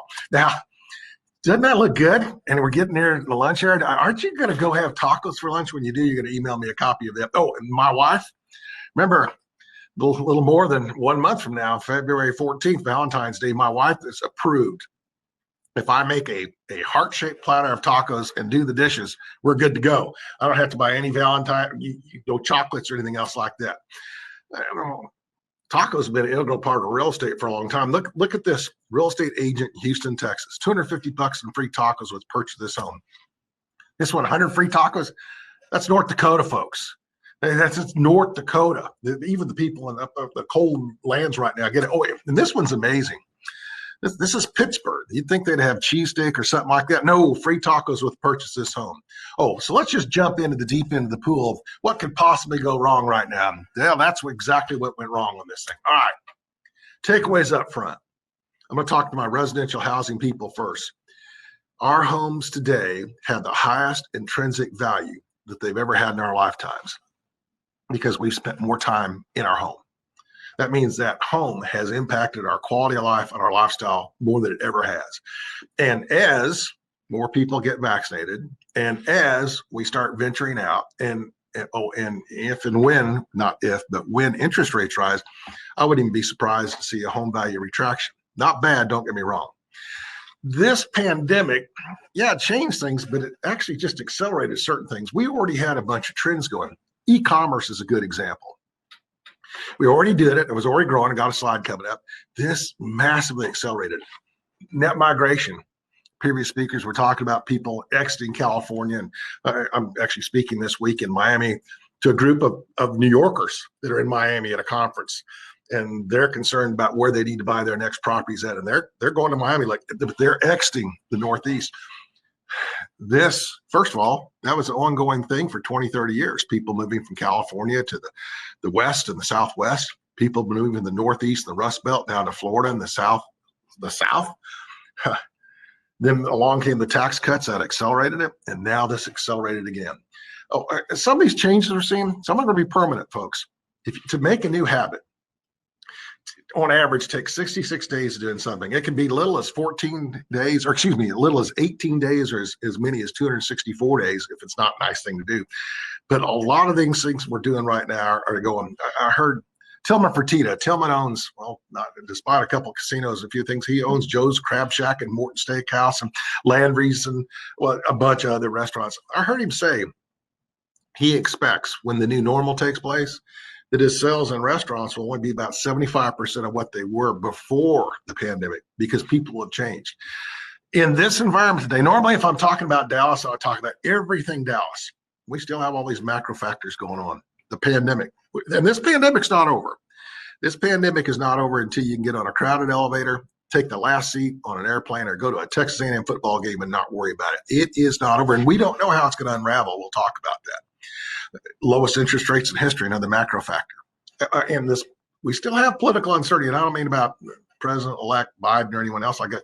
We don't know what he's going to do. Now, granted, they got the House, the Senate, the presidency. You still don't know because, first of all, reporters didn't ask him those questions. And when they did, he didn't answer them. Well, and lastly, I want to take this takeaway. Omni-channel marketing of your business is key. And we'll talk about that. If you're not only doing it, you need to do it. Recession is defined as 2 or more quarters of negative GDP. GDP is simply the value of all of our goods and services we have. Now, remember, this pandemic started in the middle of March, essentially. So we already had a good January and February under our belts. In the second 2 weeks of March took us 5% negative. That's a big decline. And then we saw the largest plunge in GDP in one quarter in history, down almost 33%. But then along came Q3.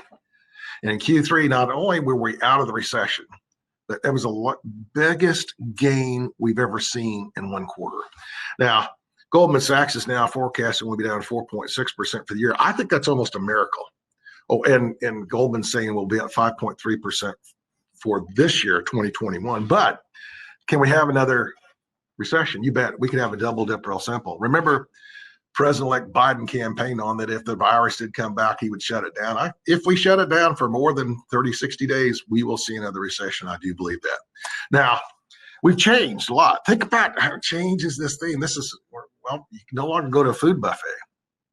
This is old garden salad bar. Think about that. Now we're selling packaged fondue and chocolates and candies. Y'all get cookies on the left. Y'all get it. Oh, and we've reinvented how we sell things. Now, New York, I used to go to New York sometimes 3-4 times a month when I was director of investor relations for Stewart. We're trading on the New York Stock Exchange.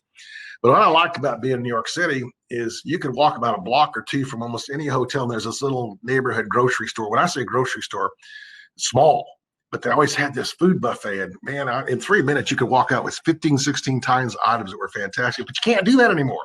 How do we reinvent? Well, we've consumed a chunk of alcohol, haven't we? Yeah, in fact, we've even invented some new drinks. I imagine from looking at this one, maybe there's a shortage of Capri Sun out there right now. I'm not sure. All right. Think about what we changed and reinvented this summer. Because we all did staycations. If you wanted an above ground swimming pool and you hadn't bought it by the 1st of April, there were none to be had. And you talk about innovation. You know, I love this one. They just took an existing boat, wasn't seaworthy, but it was watertight. How about that? Put a filtration system on it, build a deck on it, and voila, you got a swimming pool. Oh, and if any of y'all do this, you're going to have to send me a photo because I need another photo kind of like this. It's pretty cool. So let's talk about jobs. Jobs are absolutely everything. And when I look at this picture, I don't want you to look at the right-hand side first. I want you to go back to 2010. Notice that we troughed in 2010. We'd lost 8 million jobs from the peak in 08 to the trough in 2010. And we called that the Great Recession, folks. Think about that, the Great Recession. I'm not sure what you call this one we're in right now. We're out of, but what happened to us. But look from that trough and go straight across to where that arrow says April 2020. We essentially lost every job created since the Great Recession, numerically speaking. In fact, we lost 14.5% of our workforce just from February to April. Good news is we've brought back almost 56% of that. Bad news, those other 9 million plus, I don't think they'll come back for years. And you can see that rate of recovery is shrinking and shrinking and shrinking, folks. That's because I think some of these jobs we lost are permanently lost. We'll discuss that more. Now, state tax business climates, good news, bad news. Good news is we're good. Bad news is there's 10 states better than us. This is the Tax Foundation, not-for-profit out of Washington, D.C. Every year they do a big study. They look at corporate income taxes, personal income taxes, retail sales taxes, property taxes, unemployment tax. There's 10 states better than us, folks. But look at the bad states, and this is where you're seeing the exodus. California. Now you know why California's been fanning across the Pacific Northwest, the West, and the Southwest. 49th, only worst place in the country, tax-wise, do business, New Jersey. In this conference I'm speaking at this coming weekend, a lot of people from New Jersey and New York are going to be there because they are going to fan out and exit that place too. Florida's actually been the big winner, and we're going to see that more and more and more. Remember, this pandemic accelerated that existing trend. Oh, I want to show you this one. This is kind of intriguing. This is the total number of jobs lost, and that's from February to April. And best in the country, Oklahoma only lost 8.5%, 1 out of 12. Worst, Michigan lost almost 1 out of every 4 jobs. Texas, you get news. We didn't lose that many overall. We're in the bottom third. We lost 1 out of 9, basically. But when it comes to recovery of jobs, we're lagging a little bit. You know, we were in the best 1/3 on job losses. We're about middle, average, almost dead middle if you think about it in job recovery.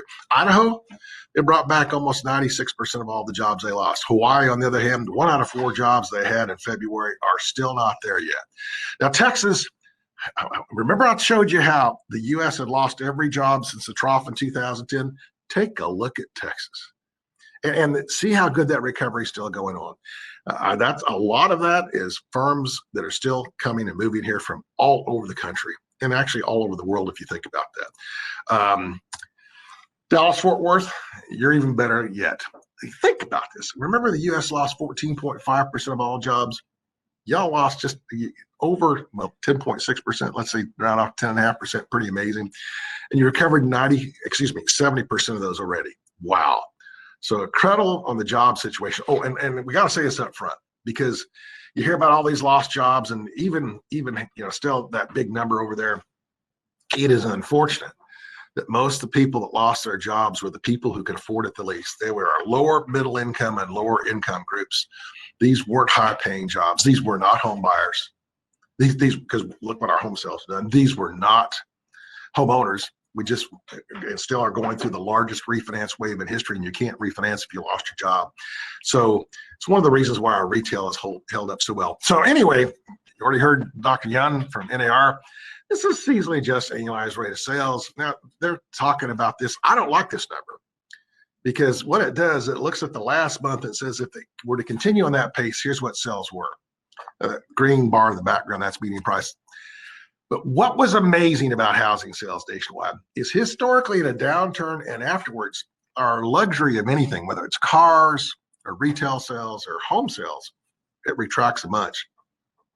Y'all realize in November, we almost sold twice as many $1 million plus homes in the United States than the year before in November. Double. In fact, I think the only reason home sales went down below 100,000, there's nothing left to sell in that category. But look, as prices go up, they sold more and more and more. And remember, I told you housing has the highest intrinsic value it's ever had. And that's kind of proof of that right there. Dallas-Fort Worth, and this is the number I like. This is the whole Dallas-Fort Worth, Arlington metropolitan statistical area. These are from the Real Estate Center data. They actually get it from the Greater Dallas Association of Realtors and other groups. That black line is the total number of sales in the prior 12 months, and we have never sold more homes in the prior 12 months at any time in history. And that blue bar in the background, median prices.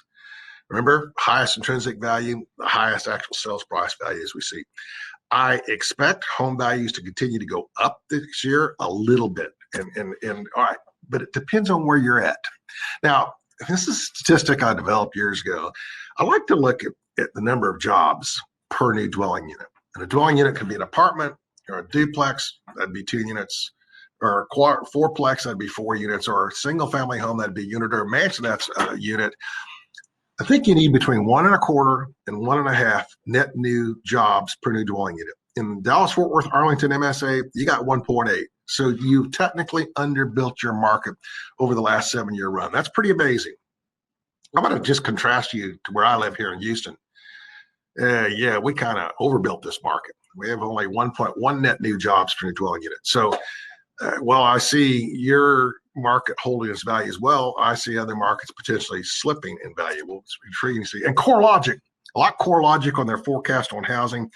Every month they say, here's what the average home value in the U.S. went up or down, changed And here's what we're forecasting for the next 12 months. They do it every month, so you have a lot of transparency. CoreLogic, they said that this past October, they said by this coming September 2021, we expect values to only change 0.2%. Yeah, and if inflation is 2%, that means technically our values went down. Interest rates. One of two things that have really helped us out of this recession. Number one, lowest in history. New numbers came out this morning for Freddie Mac, lowest in history, folks. I saw an article last week talking about we have an affordability crisis in the US. No, we don't. In fact, I did a study on it. We're going to talk about it. This is my little study. I said, how much of, if you want, let's say you're going to buy the median house in the United States, you make the median household income. And so we got to look at what interest rates are. That's a big variable there. Those blue bars, read it on the left, that's what the interest rate average for a 30-year conventional mortgage was for that year. Then what I did is I said, all right, what percent of your median household income does it take to pay for principal and interest on your mortgage payments? Go back in there, you can see in 05, 06, we had almost 28%. Literally almost 3 out of every $10 that you earned, you had to go just to pay principal interest. Look where we're heading this year, and that forecast on the right-hand side, that far one, we're gonna be about 16%. We're gonna spend about half as much of our household income divided by the median price home in the United States of America.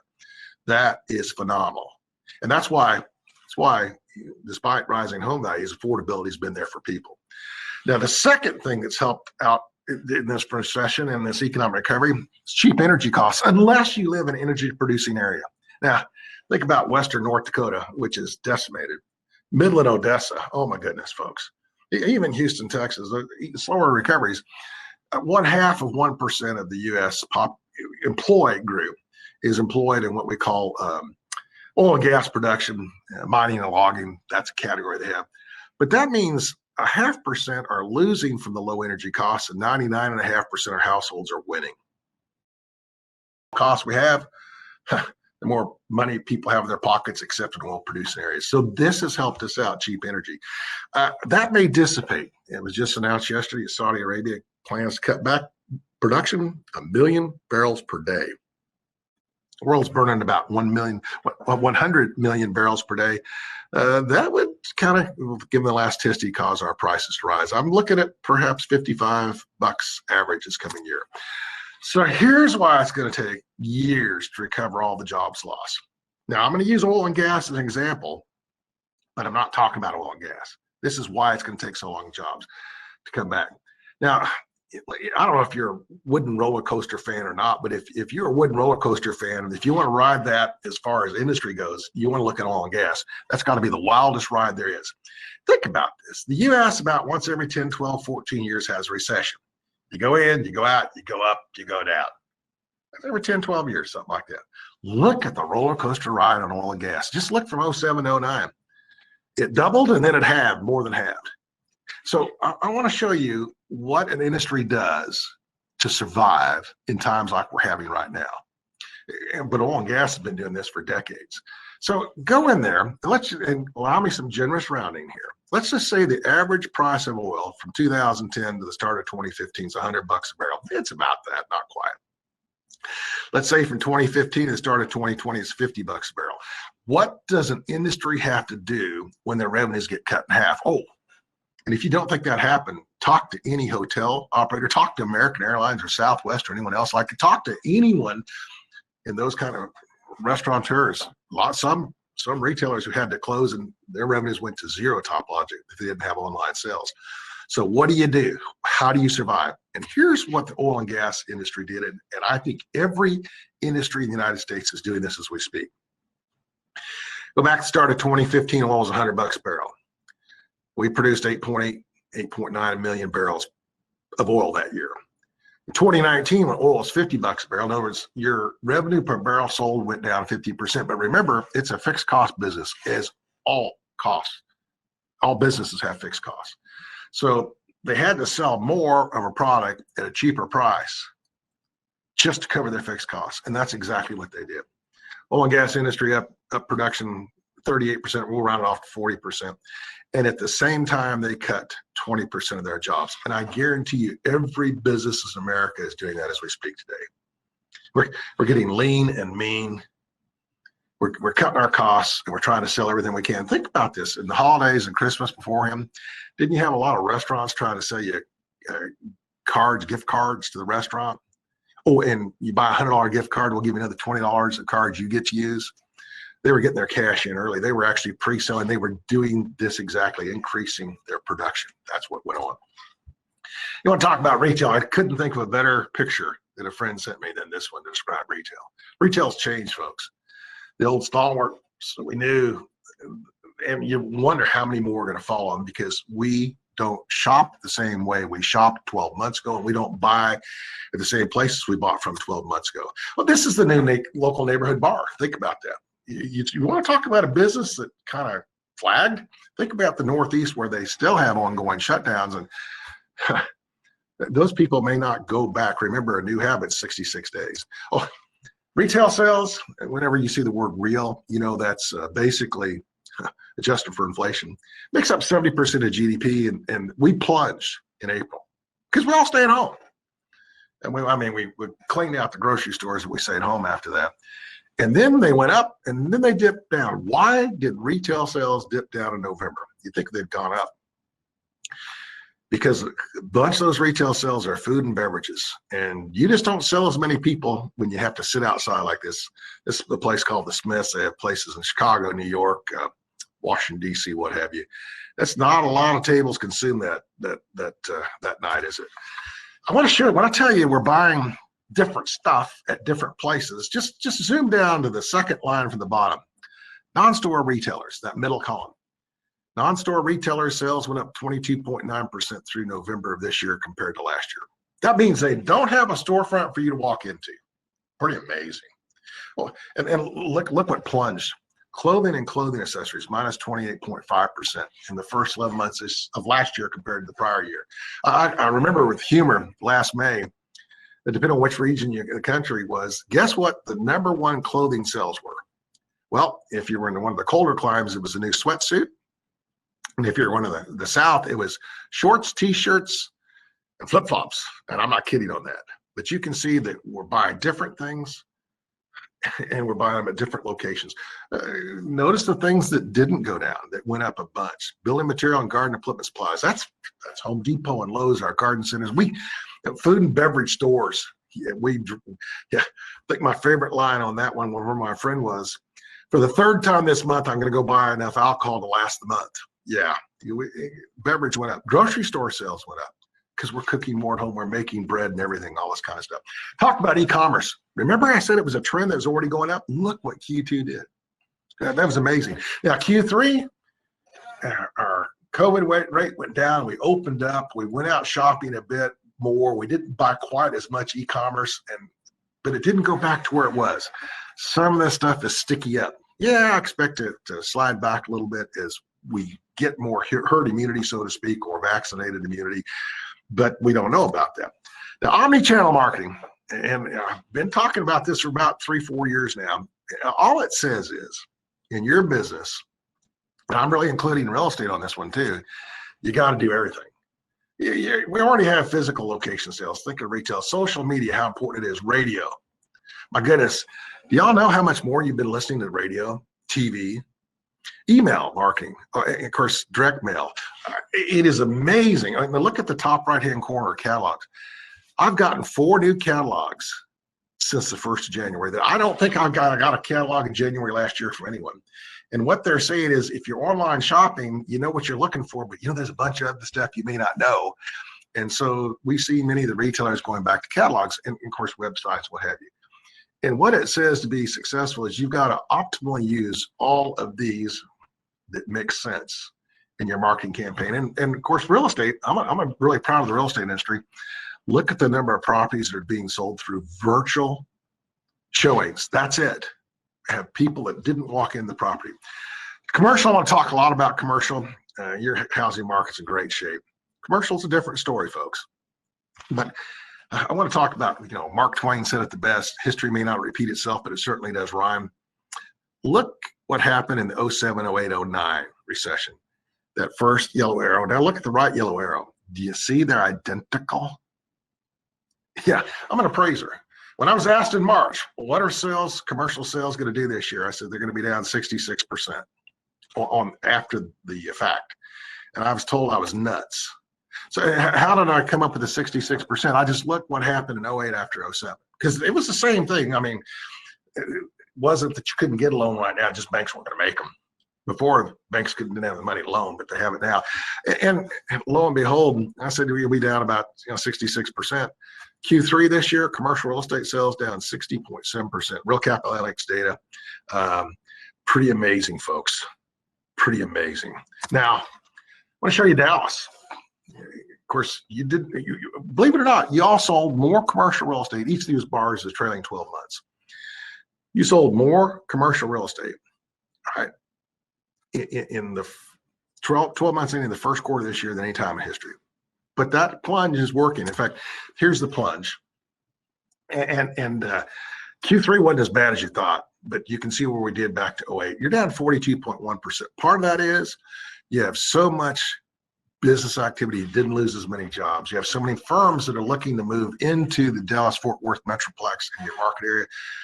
Man, your real estate's actually hanging a lot better than the rest of the US. I threw on this chart just to show you by quarter. Guys, we started out first quarter pretty doggone good in most categories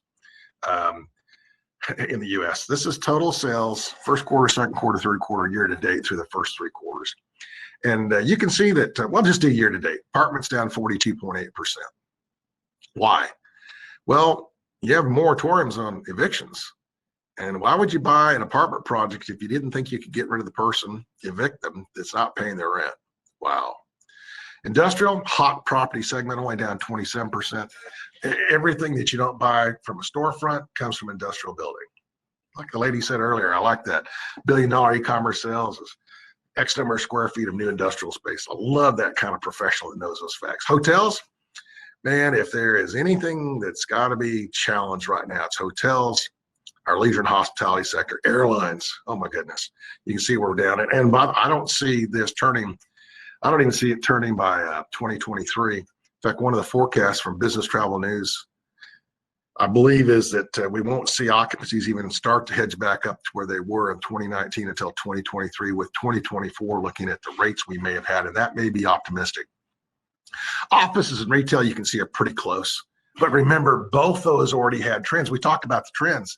The trends that we can work from home. I've been working from, I don't know if it's home, I've been working from Wi-Fi. I am in my office here in Houston, Texas, our corporate headquarters. But I spent anywhere from 240, 260 days a year on the road before this. And all I needed was a good Wi-Fi connection to my laptop. Y'all have learned that too. And I'm kind of curious how many people will go back to the office. Work from home is going to be the new acronym. And then, of course, look, total commercial sales. So let's play that game with Dallas, because I'm going to show you something different. Senior housing, tough. One of my good friends runs a senior housing product. I said, so what's going on? And the statement was, well, first of all, a lot of our current tenants didn't survive the pandemic. And a lot of people that ordinarily would have been coming to us as we age, we're scared to death of coming to an environment that may be high pandemic environment. So you can see what happened to us on senior housing. And industrial properties. In Dallas, you're down 40% per year. It could be that your sales are down because there's nothing left for sale. It wouldn't surprise me at all. Apartments, look at Q3, only down 7.3%. And that, folks, is the expectation. Value is a function of what's going to happen in the future, and you know how many firms are going to be moving there and relocating there. That's pretty amazing. Hotels, decimated, folks. And like I say, that's not going to change for a while. I remember speaking in Dallas in our office group this past year, in April, I think it was. I stayed across in downtown. I usually stay at the Hilton or the Doubletree. They were closed. I stayed at the Hilton Garden Inn. I think there were 4 rooms occupied that night. That hasn't improved much. Offices, not bad. And of course, your retail. Retail, look how well retail's hung in there. Leisure and hospitality, hardest hit sector we have out there. In fact, we plunged 50% of the jobs, but it's flatlined. And we got half of our leisure and hospitality jobs. We lost half, and we got half of those we lost back, but it's flatlined. This is going to be a tough show, folks, because we're not through this pandemic yet. I want to show you these things. These are pretty amazing statistics. National Restaurant Association, you kind of got to believe people like this. 100,000 restaurants either shuttered permanently or indefinitely, and that 40% of proprietors say they'll go out of business by spring 2021 without government support. The question is, this is what I was saying about we don't know what the Biden administration and Congress, the Democratic House and Senate are going to do. If they're just keying in on the $2,000 per person stimulus, these restaurants still go out of business. That's the tragic part. And that's a lot of restaurants, folks. Oh, and these are my tweets. Y'all need to follow me on Twitter, DRTCJ. This was one from earlier this week. Retail real estate. If you don't think it's not impacted, look at this one. The shops at Sunset Places in South Miami sold 5 years ago for $115.5 million. In October, 5 years ago, and they just resold for $65.5 million. That's 41.3% decline in value. And that's a function of increased competition nearby, but we've been building a lot of retail and the pandemic and e-commerce, folks. What this says to us, we're just not going to need as much retail space as we had before. That's the bottom line. High amenity offices. This is a neat study, Cushman and Wakefield on this one. In 2019, that's not now, but they kind of showed us where people are going to prefer to go for the same price, or where they'll go and even pay a premium. Cushman Wakefield looked at 250 buildings. They found that buildings with high amenities rented for almost 20% more than the surrounding submarket. I think we're going to, if you want to forecast recoveries, I think the stuff that's marginal, that's the B and C stuff with no amenities, that was a tough sell beforehand. It's an even tougher sell right now. And here's what we're talking about when we say we're going to need less retail space. So I want you to look at this one. This is Sensormatic. You've heard Johnson Controls. They control air conditioning, heating in a lot of buildings. In the 6 weeks from the Sunday prior to Thanksgiving, for the next 6 weeks through Saturday, January 2nd, the number of people in the stores walking through retail properties dropped by 1/3, 33.1%. And yet retail sales during the Christmas and holiday period are estimated to have risen 6.8%. Y'all get it yet? We're buying more, not the same stuff, and not the same location. Change. Now, I want to talk value real quick in commercial real estate and risk. Value is equal to income divided by the cap rate. Here's our cap rates in Dallas compared to the U.S. Here's Real Capital Analytics data. Remember, the higher the rate, the riskier it is, the lower the price. You can actually basically say that Dallas is considered less. Well, let's just do this. Right now, those two lines are identical. You're about the same risk as U.S. I would so much rather buy any typical deal in Dallas than elsewhere in the United States. I get the same return, but I know the growth potential in Dallas is so much greater. I'm going to tell y'all, first of all, you saw that your commercial market hadn't been hit as bad. And secondly, you're going to see it recover even quicker. That's an easy call up front. 10-year treasury rates. One of the amazing things about commercial real estate right now, our base is for cost. It's 10-year treasury rate plus so many basis points, depending on the type of property and the location and the risk of the borrower too. All right. Even though 10-year rates have almost doubled since the beginning of August, they're still below 1%. So let's talk risk. And you got to go with me for the next 3 slides to get the full definition of risk. Now, someone would say that, the risk, how risky things are right now is the difference between the cap rate, the risk rate on real estate, and the 10-year treasury. So there that is. And if you subtract those, it looks just like this. Wow. Well, riskiest we've ever been is 2012. That didn't make sense, but it does in a minute. We'll talk about it. But risk went down this last quarter. And by the way, that's preliminary on the 4th quarter from Real Capital Index data. But that's good news. At least risk is going down. But this is not the true measure of risk. Because let's say that the risk-free rate's 1%, right? And the cap rate's 2%. That means the risk parameter is 100% of the risk-free rate. But remember, the risk-free rate's 1%, and the cap rate right now, well, it's 5.5%. So they say the true measure of riskiness is to divide that difference, the spread between the two, by the risk-free rate. And you can see in the third quarter, we hit an all-time record riskiness, at least in recent history, of commercial real estate. Now, it did go down in fourth quarter. Be intriguing to see as stimulus plans develop and evolve and everything else, where that's going to come back. Notice, I was going to talk to you about 2012. Why was it considered so risky? Because we just in 2009 passed Obamacare, Affordable Care Act. Didn't know how they're going to all pay for it. Didn't know what the additional surcharge was going to be. Y'all remember when the 3.8% came out? They said in 2013, if you sell a property, it's going to be an additional 3.8%. Well, when they finally figured out it was just 3.8% and not 10%, risk went away. And folks, we're kind of there today. I'm going to talk about this. Distressed real estate, in every downturn, fortunes are lost and fortunes are made. I will tell you this, there are going to be buying opportunities out there. Look at CoStar. They said just by 2022, we're going to have 126 billion, up to 660 billion in the next 5 years. Wow. But you can see by property type where they expect more distress to come into play and where distress has already been predefined. Kind of intriguing, but buying opportunities without question. Oh, and lastly, what do we do with all these super regional shopping centers? This was one from this week, Wall Street Journal. Epic Games, I've never played Fortnite, but evidently it's pretty amazing.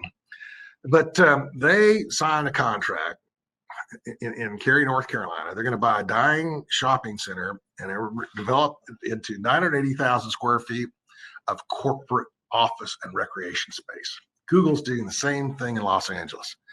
We're going to see adaptive use. We're going to see retrofits. We're going to see that reinvent. But guys, this is just the start of this game that's coming out. So let's talk taxes. We know we know who won. It's all up front. It's all in. I want to quote a Cushman Wakefield study. I think it was from October. Regardless who is going to win, we're still going to incur a bunch of debt. Now, this was as of October, I think, and this was as of the platforms of Trump and Biden at that point in time. You always thought that the Republicans would, never spend too much. The Democrats always spend too much more. They were almost identical. And that's from October data. So, and this is kind of why I'm concerned about an economy that's not going to grow as fast this coming year. All right. This is 2019 real median household income. You see real, remember that's inflation adjusted. You can see from 18 to 19, we had literally the last 3 decades, the largest increase after inflation of income in our households in 30 years. And that's attributable to the tax cuts. The bottom line factor is 2.8 times the prior 33-year average. And why am I saying that? Well, and the next time you have a presidential election, pay attention to the tax foundation, that not-for-profit I talked about in DC. They take every candidate, every party, through their general equilibrium model, and they say, if this platform is actually put in place, here's what it would do to the economy. Oh, I like this. And so they said, this is based on November data. Well, October 2020, as you can see. GDP, if we repealed the Tax Cut and Jobs Creation Act, GDP goes down 1.6%. Capital stock down 3.75%. Oh, that's your 401k. That's all your stocks. Wage rates go down 1.1%, and we'll immediately lose 500,000 jobs. They did that to every candidate. Corporate tax cut. This is a concerning one. Now, this also is a neat one because more and more corporations are going to need to come to a corporate tax-free state. As the federal corporate tax rate goes up, we're currently at 21% thanks to the tax cut.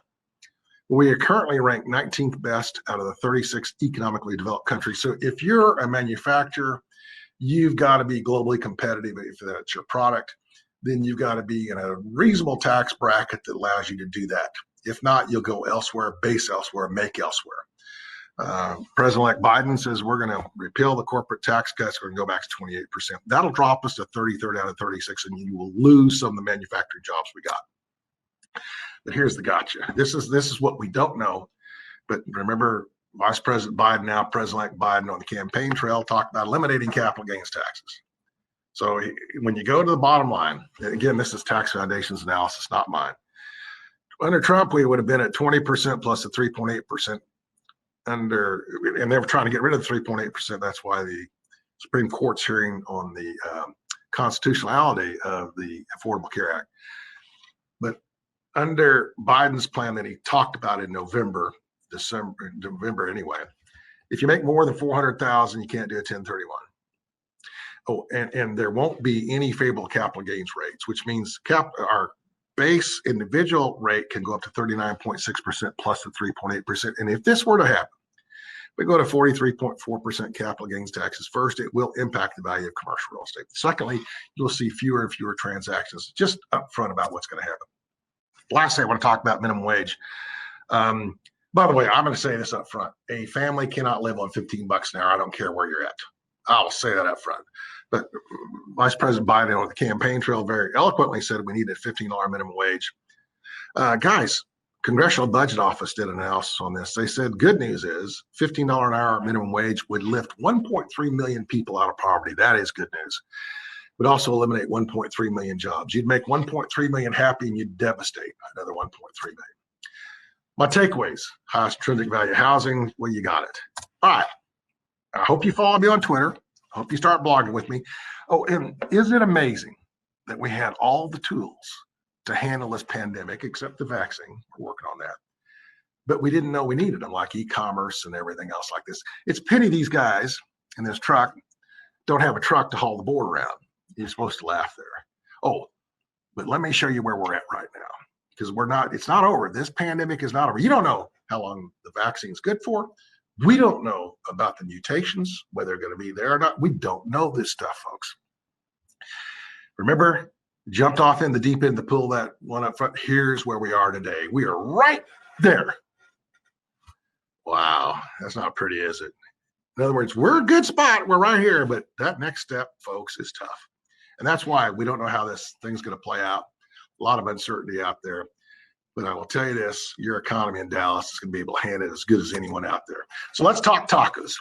I think that tacos are more important than pumpkin spice. I agree with that. Oh, and I want to start seeing taco trucks coming through the neighborhoods like ice cream trucks used to. Instead of that little song for kids, I want a mariachi band coming out of those speakers. Da da da da da da da da da. You know, y'all get it. In fact, let me show you my favorite taco truck. It's not a truck. I don't know if you've ever been to St. John, U.S. Virgin Islands, main town. Oh, it's one of the U.S. Virgin Islands. There's not even a stoplight on the island. About 3,000 people that live there year round, maybe. In the main town, on the other side of the island, this is the dry side, but where the main town is, I'll show you a picture of it in a minute.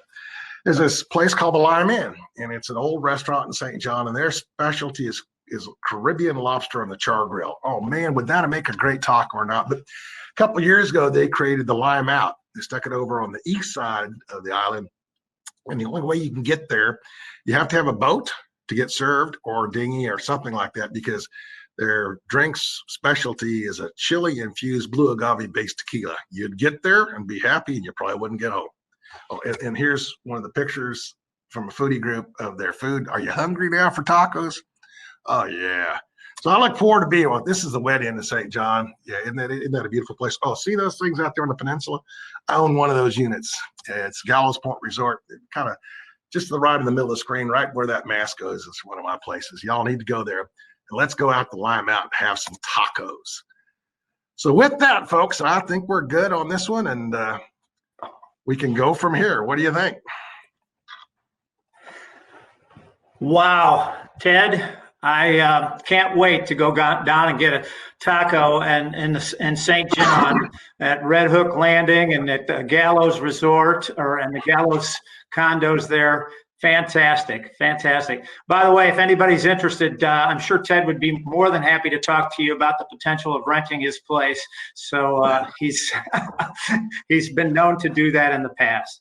Ted, it's rented out about 200 days a year. So yeah, and I'll give you a discount on it. That's right. Fantastic. Hey, Ted, we simply can't thank you enough. You are a jewel. You are a mainstay of our annual Economic Outlook and Real Estate Conference. You are a North Dallas Chamber of Commerce Hall of Famer from my perspective. Ted's been doing this for over 2 decades for us, and every year it gets even better and more entertaining and more meaningful. So thank you very, very much, Ted. We really appreciate it. Honor and privilege. I count y'all as a special group of people, just quality individuals that I'm proud to be friends with. Great. Well, thank you, and best wishes to you. For those of you who I don't know, my name is Ken Malcolmson. I'm the CEO of the North Dallas Chamber of Commerce, and I have the privilege of closing our conference today. And I want to thank several groups of people. First and foremost, I want to thank our speakers today, obviously Dr. Ted Jones, but also want to thank Chris Kelly and Dr. Lawrence Yoon, and our great panelists led by our moderator, Chuck Danis, and the panelists Heather McLean, Susan Arledge, and Mark Macenter. Fantastic presentation. Just for everyone's knowledge, the North Dallas Chamber of Commerce will be making a donation in each of our speakers' names to the North Texas Food Bank at the end of our fiscal year in their honor and in recognition of their great presentation today. Secondly, I want to recognize our sponsors again. First and foremost is our platinum sponsor, our longtime partner and great friend, Ebby Halliday Realtors. Our gold sponsors, Hewitt Zollers and Thompson & Knight. Our silver sponsors, the Dallas Business Journal and North Dallas Bank. And of course, our supporting sponsors, J.E. Dunn Construction, KLM Realty Advisors, Metro Texas Association of Realtors, the National Valuation Consultants, Inc., SMU Real Estate Society, and Team Logic IT. And thirdly, I want to recognize, back to our speakers. I want to make sure that everybody recognizes that we will be distributing the slides. There will be a link to the slides that were presented today by Chris Kelly, Dr. Yoon, and Dr. Ted Jones. So there will be a link to all registrants, for all registrants to access those slides. And then we'll also be uploading a recording of the event on our YouTube channel for those of you who would like to review this again. I also want to thank our planning committee, and particularly those that were very actively engaged in helping us plan this conference. This doesn't happen just very simply. It takes a lot of planning and a lot of thought and a lot of work. And want to recognize Janet Kane from Metrotrex Real Estate Realtors.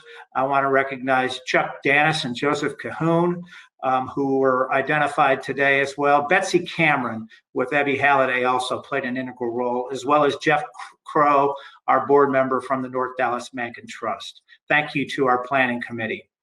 And then, of course, this does not happen without the great work of Jeffrey Williams, who has managed this entire conference and has done a masterful job of packaging it and getting it on stage and working it for us. All of the great things that happen behind the scenes is all Jeffrey Williams. But I also want to recognize Lizeth Winkles. Lizeth is our IT guru and is the one who is the master of the Remo platform and has ensured that we've had a very successful event today. So thank you to both of you, as well as the rest of the staff of the North Dallas Chamber of Commerce, for your great efforts.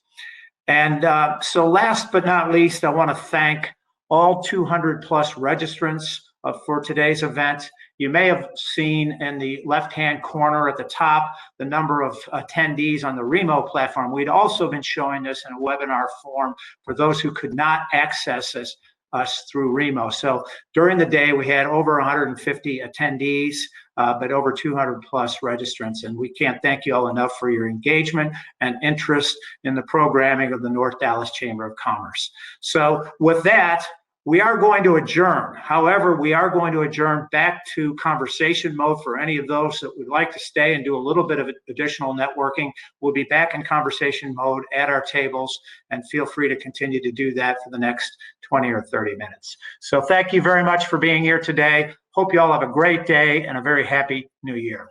Thank you.